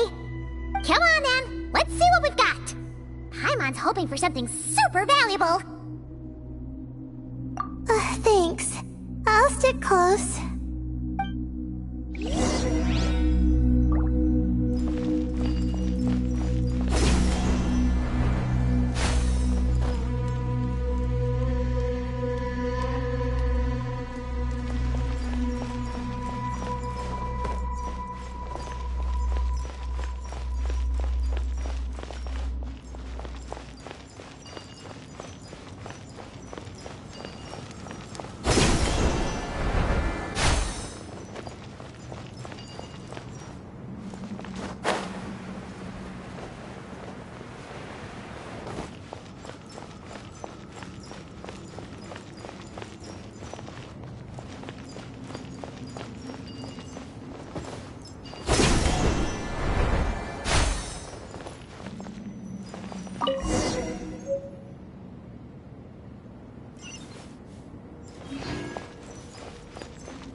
I think that's everything.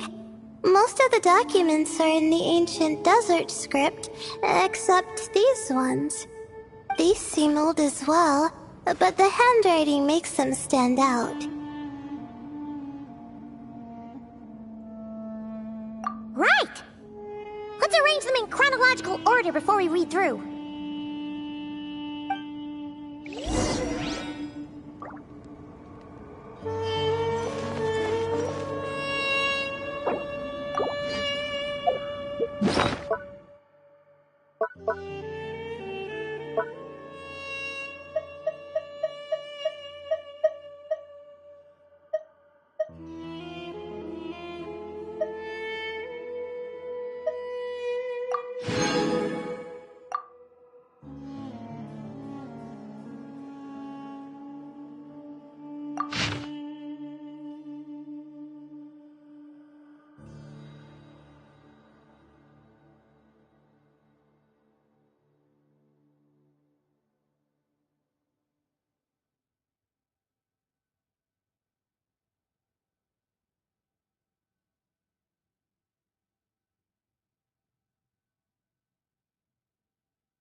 Okay, now let's take a look.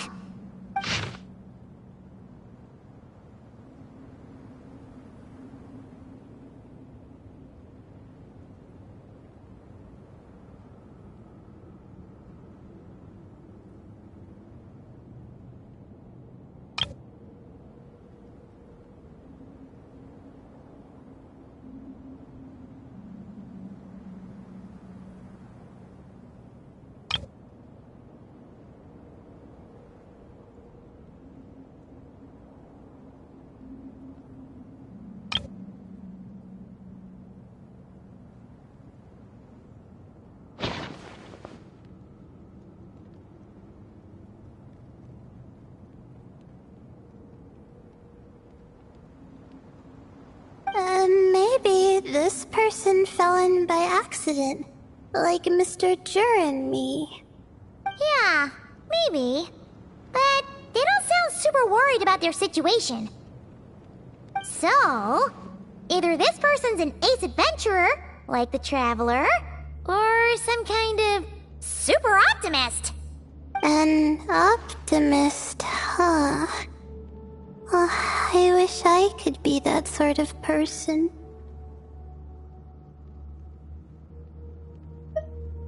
That's right! You're detailed and passionate. Great qualities for an adventuring buddy. This optimist seems super obsessed with exploring every corner of this place. That could have gotten them in big trouble for all we know. Well, I appreciate the compliment. It's almost magical how words like that can make you feel like you can do anything. I only wish that magic could last a little longer. Until I figure out my new study topic, at least.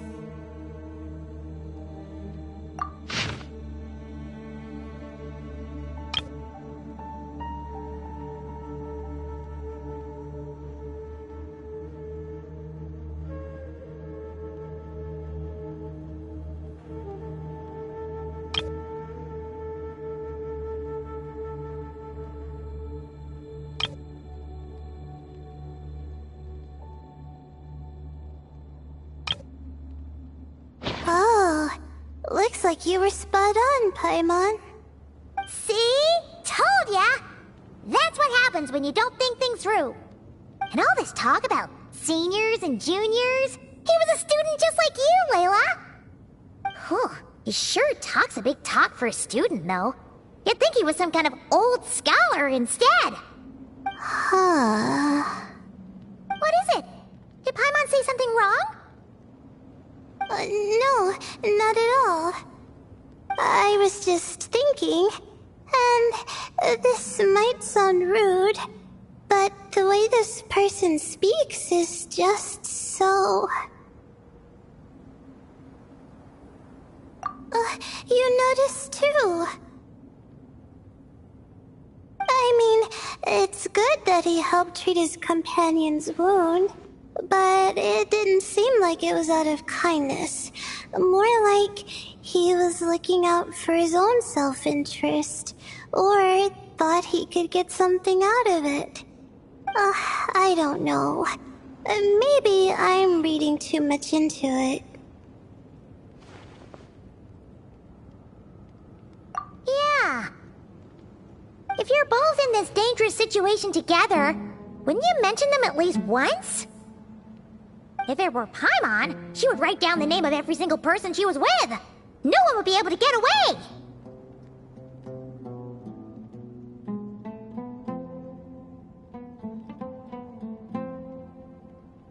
Actually, I find Paimon's approach quite sensible.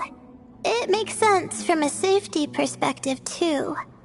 That way, if anyone came to the rescue, the notes would be able to tell them everything they needed to know. Whoa! That's genius-level thinking! Well, I learned that from Madame Farzan, actually. I'm not speaking from personal experience or anything.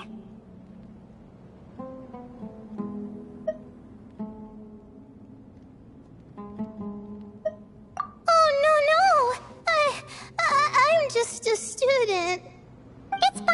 you taught us something, so you're our teacher. Simple as that. Anyway, from the looks of things, the student who left these notes behind was pretty weird. Let's keep reading.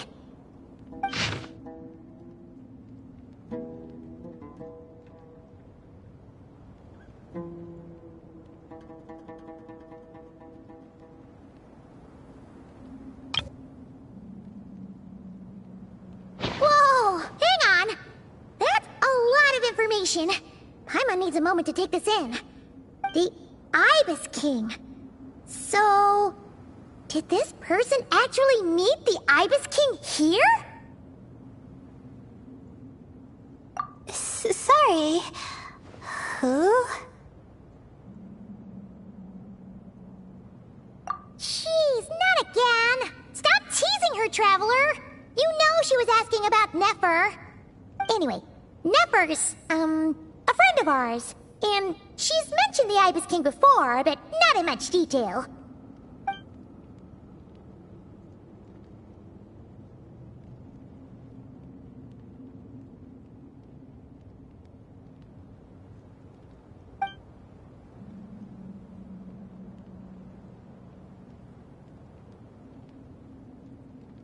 Oh, I see.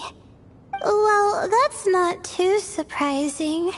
Most people in Sumeru know about King Deshret, and most in the academia have at least some knowledge on the Seven Pillars.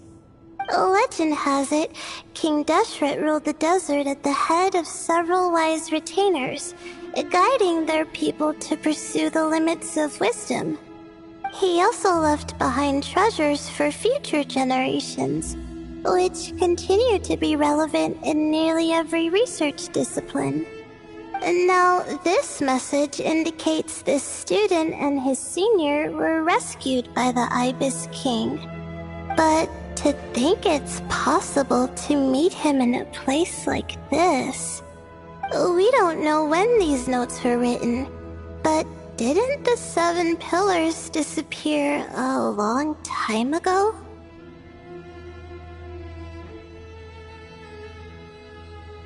Yeah! The notes made it sound like his powers were restricted. Also, the mention of this form? What is that supposed to mean? I'm not sure. Let's keep reading.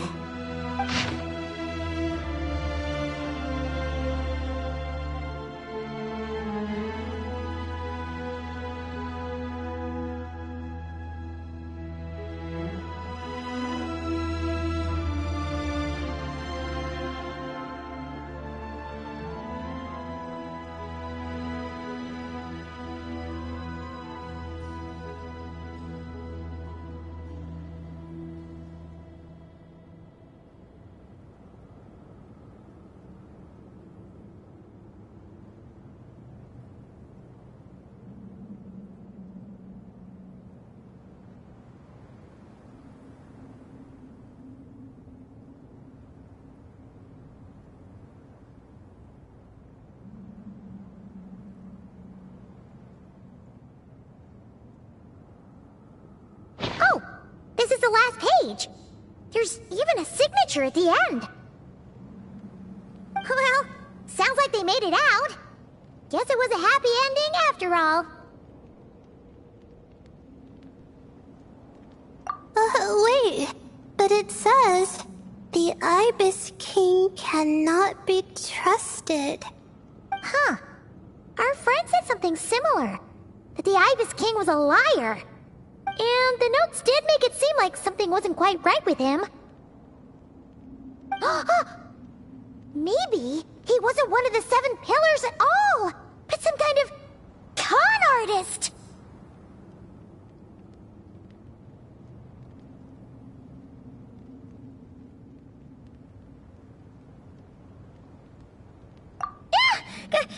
Great, Ibis King! If you heard that, Paimon didn't mean it! Please forgive her! Don't trap us here! I think Paimon raises a good point. Let's keep our guard up just in case. Alright, I think that's all the clues around here. How about we...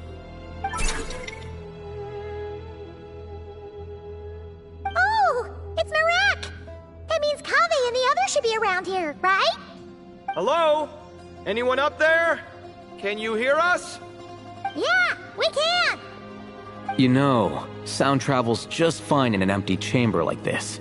You don't have to shout. Of course, if you're shouting to express your excitement at being reunited, by all means, pretend I never said anything. Yelling like this is kinda exhausting. Come on, let's head back down.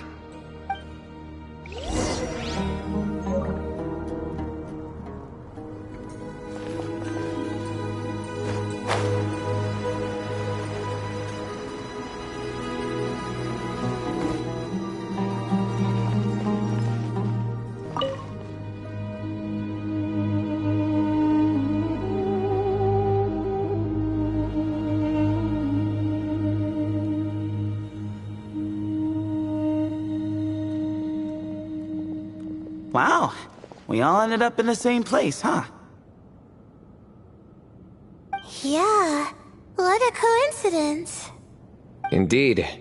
Or as I like to call it, the chai factor.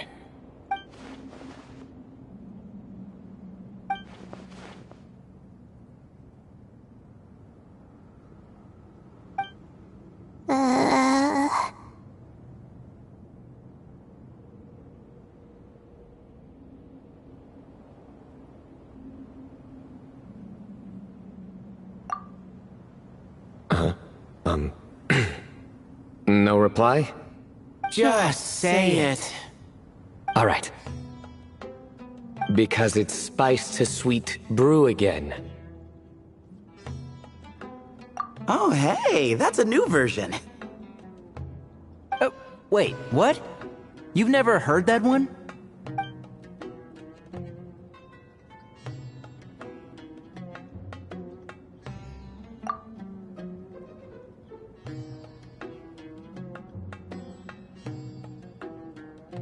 What are you looking for?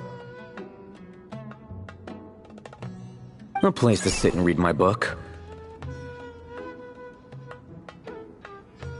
Oh, great. What else is new?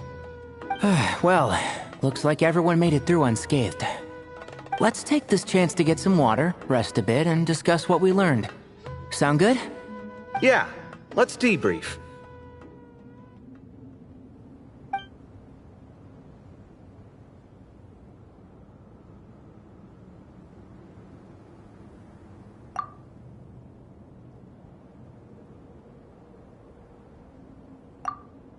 Okay, so we all learned a lot, but it feels like we ended up with even more questions. Yeah, but one thing's for sure. This place is tied to the Ibis King in some way. Hey, Sino. You're the current representative of Hermanubis. Can you call him up for a sec? Of course. Just let me sense his presence.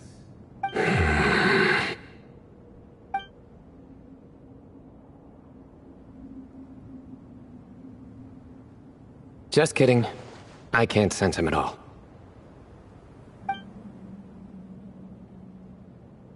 Jeez, Sethos. Did you set him up for that one? What are you, a two-man act? Sorry, Hermanubis isn't like the Ibis King. He can possess me, but I can't talk to him whenever I want. Oh, truly? Does that mean he's gone?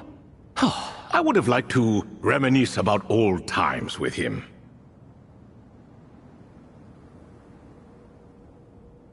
Ah, the cat! It speaks! Of course it speaks. In fact, it is not an it at all. You do me a great offense.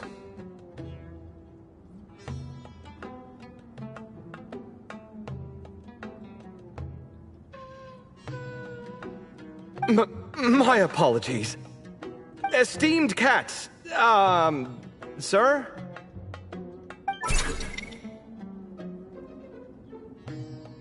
Oh, this little contraption is still here. Contraption? No, this is Marak. Which means you do his assistant a great offense. Huh? Well, I didn't mean... Well, I apologize. I wasn't referring to this Marak, but rather the thing that operates it. King Deshret was quite partial to it.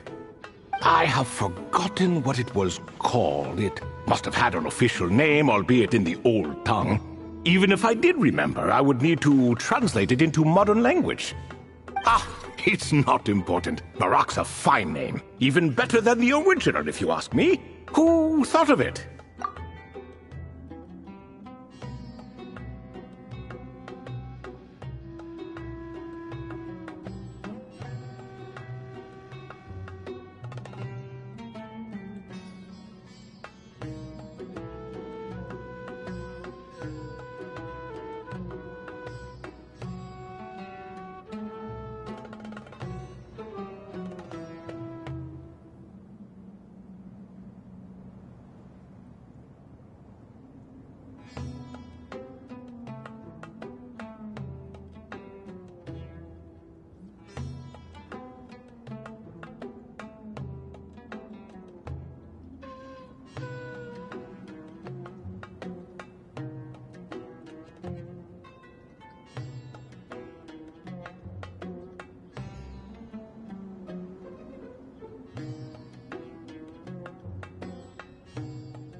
And the remodeling, quite well done indeed.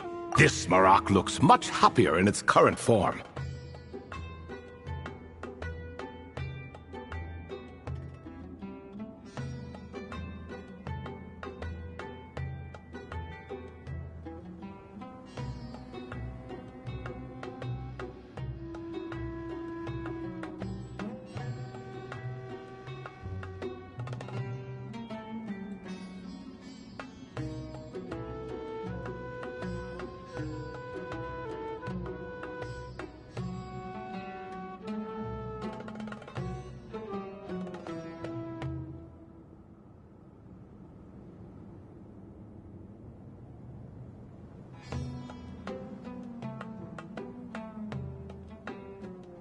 Oh, and the components should have model numbers written on them. You can look them up if you're curious. This cat talks a lot.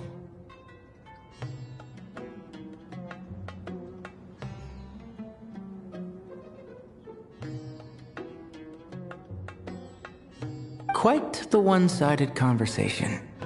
Is this what the Ibis King was like?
He seems quite eloquent. I wonder if he plays cards. Ha! I knew Marak was a great name. Go me!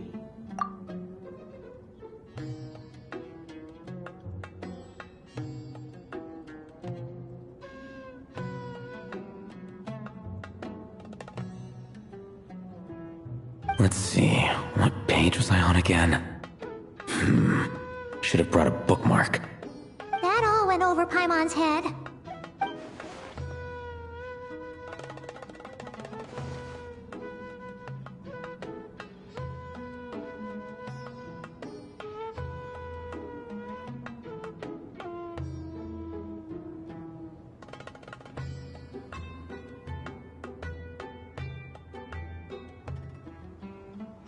Hello indeed.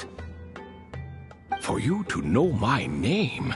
Yes, I was not mistaken. You are special among your companions. But you are all guests. It is only proper to invite you in. Come then, this way.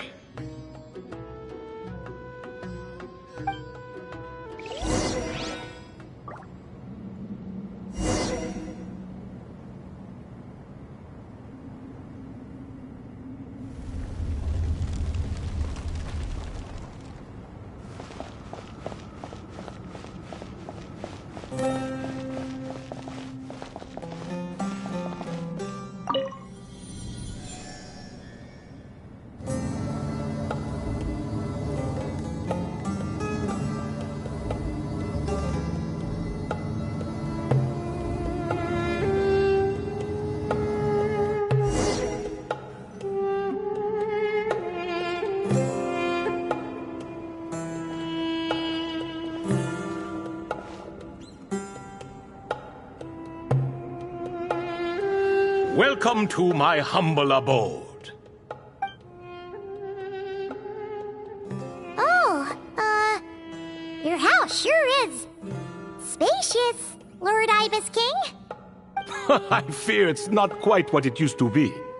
In fact, it has long ceased to be my home at all. It belongs to the descendants of the cats I once raised.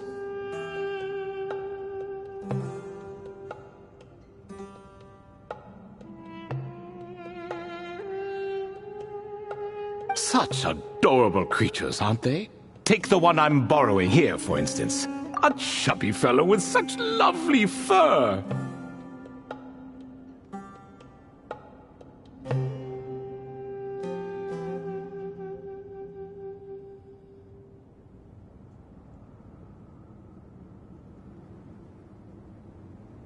Anyway, tradition dictates that a special guest such as yourself be presented with a gift.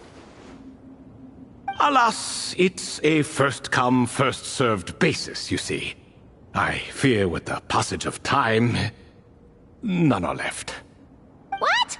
So the treasure's gone already? Treasure, you say? Not an inaccurate description.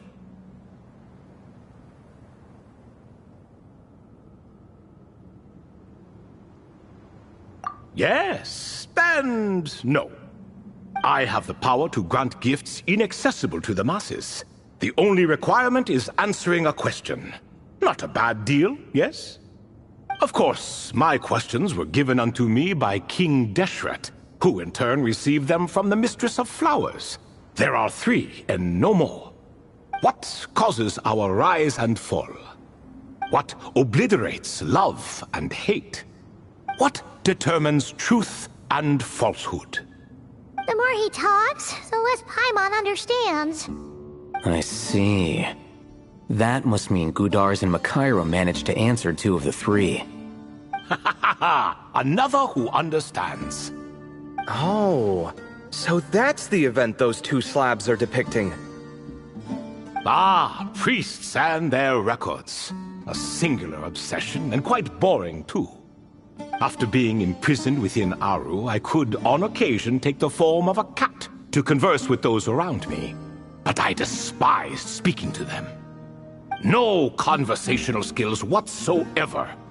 Now, humans like you who stumble in here from time to time, you are much more interesting. Hold on, we're getting off topic again. The 3 questions you just mentioned? What are they for, exactly? Ah, that is a story that begins with King Deshret. And we're in for another long one. Nostalgia for the past is common to us all, is it not? And our king, He was such a proud, solemn man in those days. He watched us speak of the present and the future, of the wisdom we possessed or were about to obtain. We were his proud retainers, confident in our belief that, so long as each one of us used our abilities to the fullest, progress was inevitable. Yet, King Deshret's ambition was not destined to be allowed in a closed-off world such as this, so nothing went as planned. In fact, from the beginning, there were signs an outcome of this nature was inevitable, because although there were 7 pillars, one was forever absent. Al-Ahmar would insist the Dendro Dragon Sovereign was one of us, but the dragon herself rejected that idea. Huh. Like a card you can never seem to draw from your deck. More like a card that was never in the deck to begin with. Alas, that's just who Al-Ahmar was. There was nothing we could do about that. And I always preferred chess to cards. In the end, life grew unbearable for our king. But, of course, those who remain must continue to live on. But subjects like us were less fortunate. After all, the fate of a retainer is decided by the king, including the chance to walk away. So it was then that King Deshret had Kroko, Goti, and I locked up within Aru, where we remain to this day. Kroko. Goti? Ah, of course. You're more familiar with their full names. Sobek, the Crocodile King, and Hereshef, the Goat King. And let me tell you, when it comes to chess, Hereshef was a habitual backseat strategist, always spewing nonsense from the sidelines. Well, Sobek was all too quick to take his terrible advice, to the point where I was the one who got accused of cheating. Chess is an exercise in patience, and that man couldn't sit still to save his life. He could never excel at that game. In fact, neither of them were good at chess. Even so, we played together often, and since I was always the winner, we got along quite well. What are you laughing at? Were we not good friends? No one's laughing. Paimon would never. No, not you. It's Goti. He's laughing for no reason again. Can you not hear him? Ah, right. Of course you can't. The two of them are inside Aru, as am I, so only I can hear them. What is even going on here? Has he, started to lose it after being trapped for so long? That does happen to prisoners serving life sentences. Speaking of which, how's Azar doing these days? I doubt he's doing much of anything. Just what I wanted to hear. What is the meaning of this? You doubt my words? I have half a mind to not talk at all. Oh, no. They're not questioning you, Lord Ibis King, just discussing other things. Please, continue. In that case, where were we? Getting to the part about the 3 questions. Hopefully. Ah yes, we're almost there. Before I entered Aru, King Deshret said I could be released from my eternal seal if I chose humans who could provide the correct answers to those 3 questions. The first person who caught my eye was Gudars. I asked him, what causes our rise and fall? He answered, conspiracy and betrayal, for it renders the righteous and wise unable to succeed, and thus nations fall. I found his answer quite interesting, so I bestowed upon him the power to deceive. The second human I chose was Makaira. I asked her, what obliterates love and hate? She said unto me, I have nothing left to lose. Vengeance alone can quench both love and hate. I found this to be another fascinating response, so I granted her the power to be loved. But both of them ended up... Now then, young one, riddle me this. Did their answers point to this fate, or was it the power I bestowed upon them that determined their end? I'm just an observer who doesn't understand their circumstances, so I can't answer. A clever reply. I do not wish to comment either. It is all in the past at this point. My only wish was for their answers to be acknowledged by King Deshret's rules, and bring me one step closer to freedom. As for the final person, her fate remains to be seen, so I will not reveal her name.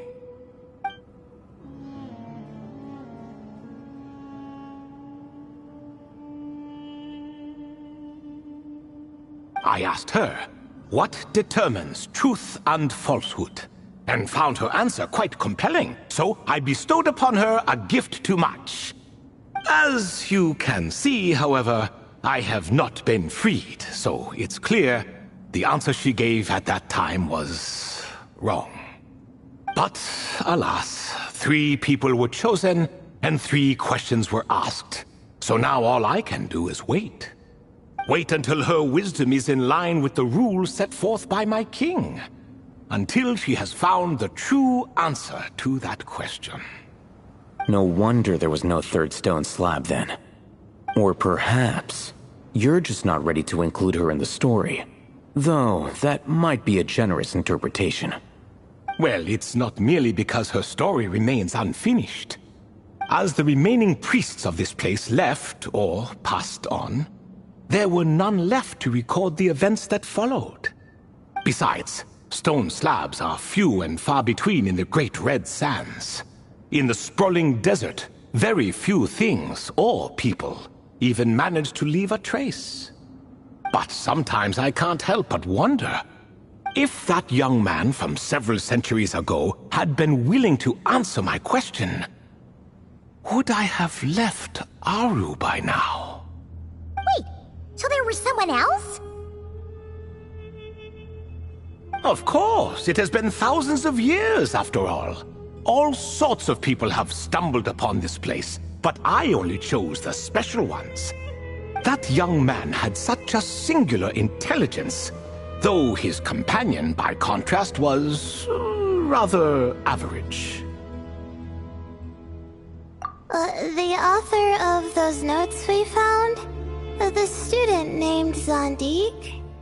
Ah, yes, I think that was his name. In truth, I was unsure whether I should grant him my 3rd remaining gift. He was, of course, exceedingly clever, but he was also mistrustful and narcissistic in equal measure, and there did not seem to be a line he was unwilling to cross. Too much power could be dangerous in the hands of someone like him, so I found myself rather relieved when he declined my gift. Oh, he turned you down? Did he give a reason? Yes. He said he didn't need it. I still remember the look in his eyes.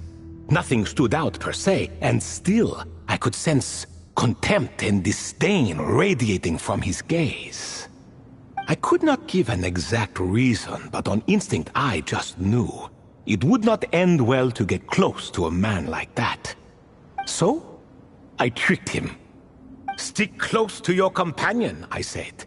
Only the descendants of Tulatula can come and go as they please. Leave him behind, and there is no escape for you. So, does that mean his companion wasn't a descendant of Tulatula? Oh no, that part was true. The lie was in the other half. Anyone can enter or exit this place. There are no restrictions. I saw that his companion was exhausted and was concerned Zandik might leave him behind, or worse, that some other accident might befall him. So I made up an excuse to prevent Zandik from going a step too far. Oh, and speaking of, Sandik's companion had the same blue hair and pointed ears as you. Wait, does that mean Layla's also a descendant of Tulatula? Indeed. When Hermanubis founded that city, he took in many who had nowhere else to go. Today their progeny are scattered to the four winds, and indeed are far more numerous than I could have imagined. So the person you protected could have been my ancestor. Yes, yes. You're very welcome for that. Could I ask another question, Lord Ibis King? Of course. I have nothing but time, I'm afraid. Did you also save me and a man named Jur? I did. You two were quite unlucky bumping into a device King Deshret once used to measure human brain power. That contact caused more knowledge than you could handle to flood into your minds. So I replaced that knowledge with simpler, repetitive information. Of course, the side effect being the same thought repeating over and over again in your mind, but that should resolve itself in time. How many moons are there in the sky? Yes, that was the phrase I used in your head. I forgot the other one, though. I believe it had something to do with food. Both were spur-of-the-moment decisions, so no need to dwell on the meaning too much. Oh, I see. Thank you, Lord Ibis King. As I said, young one, you are most welcome. If you're inclined to return the favor, perhaps you could turn off that device so no one else can trigger it? There's only so much a cat's paw can do, so I'm afraid this is something I must leave to you. Or Marak, I suppose. Oh, splendid! Another one bites the dust. Such is the fate of things here. Day by day, little by little, the remnants of ages past fade into obscurity. For that reason, the gifts of bygone eras, be they tied to your blood or technological in nature, are not to be revered. They are tools, nothing more. Disrespectful? I simply make the most of what I have. Besides, our king has been gone all these years. What good does it do to revere him now? Oh, are you talking to the Goat King again? No, Croco this time. He's pestering me for another game of chess. Says he wants to even the score. Wishful thinking, if you ask me. If we counted one push-up for every loss, he'd owe me 300,000 by now. Of course, that's just a rough estimate. I've never kept count. It appears that's something you like. Being someone unable to be defeated. I suppose so. All right then. Time for me to extend my winning streak, and for you all to head home.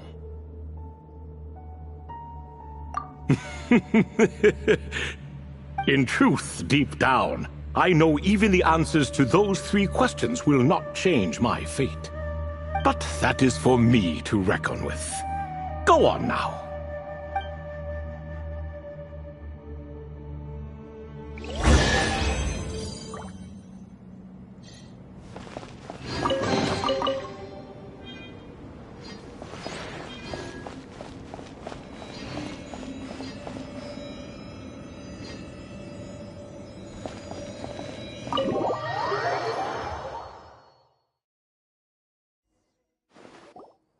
Excuse me, do you even know what time it is?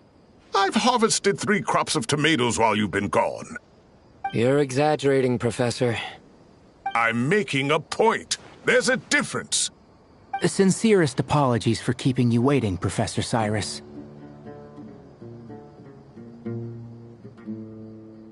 See, that's what I call manners. Now, are any of you hurt?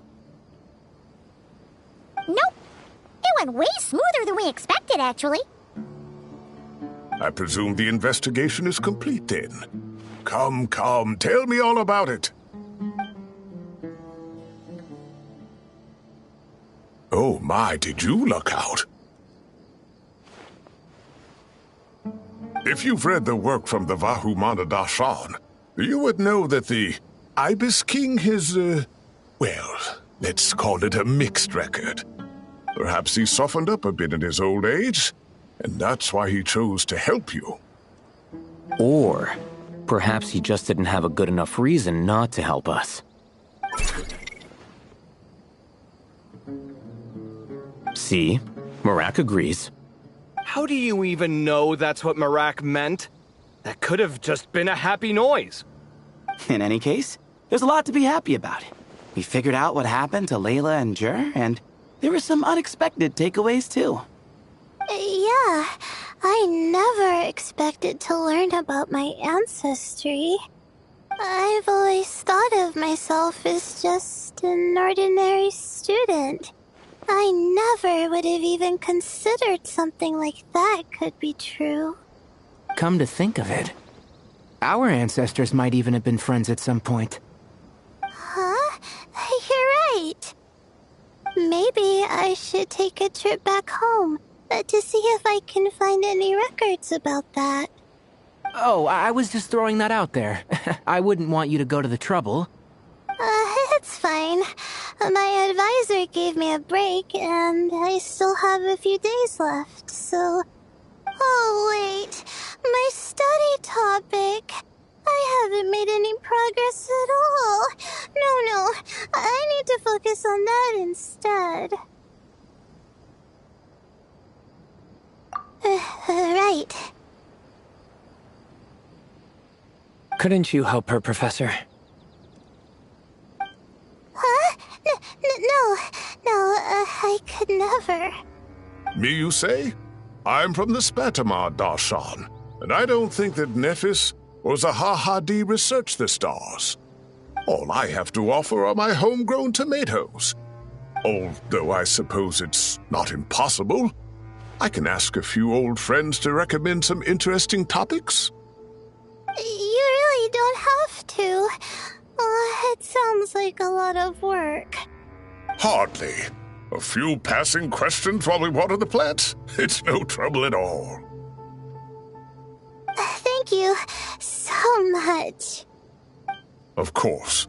Now it's getting late, and you all must be tired. Let's wrap things up here. Some say desert nights are the sun taking mercy on us after the heat of the day. So, let's leave while she still feels merciful.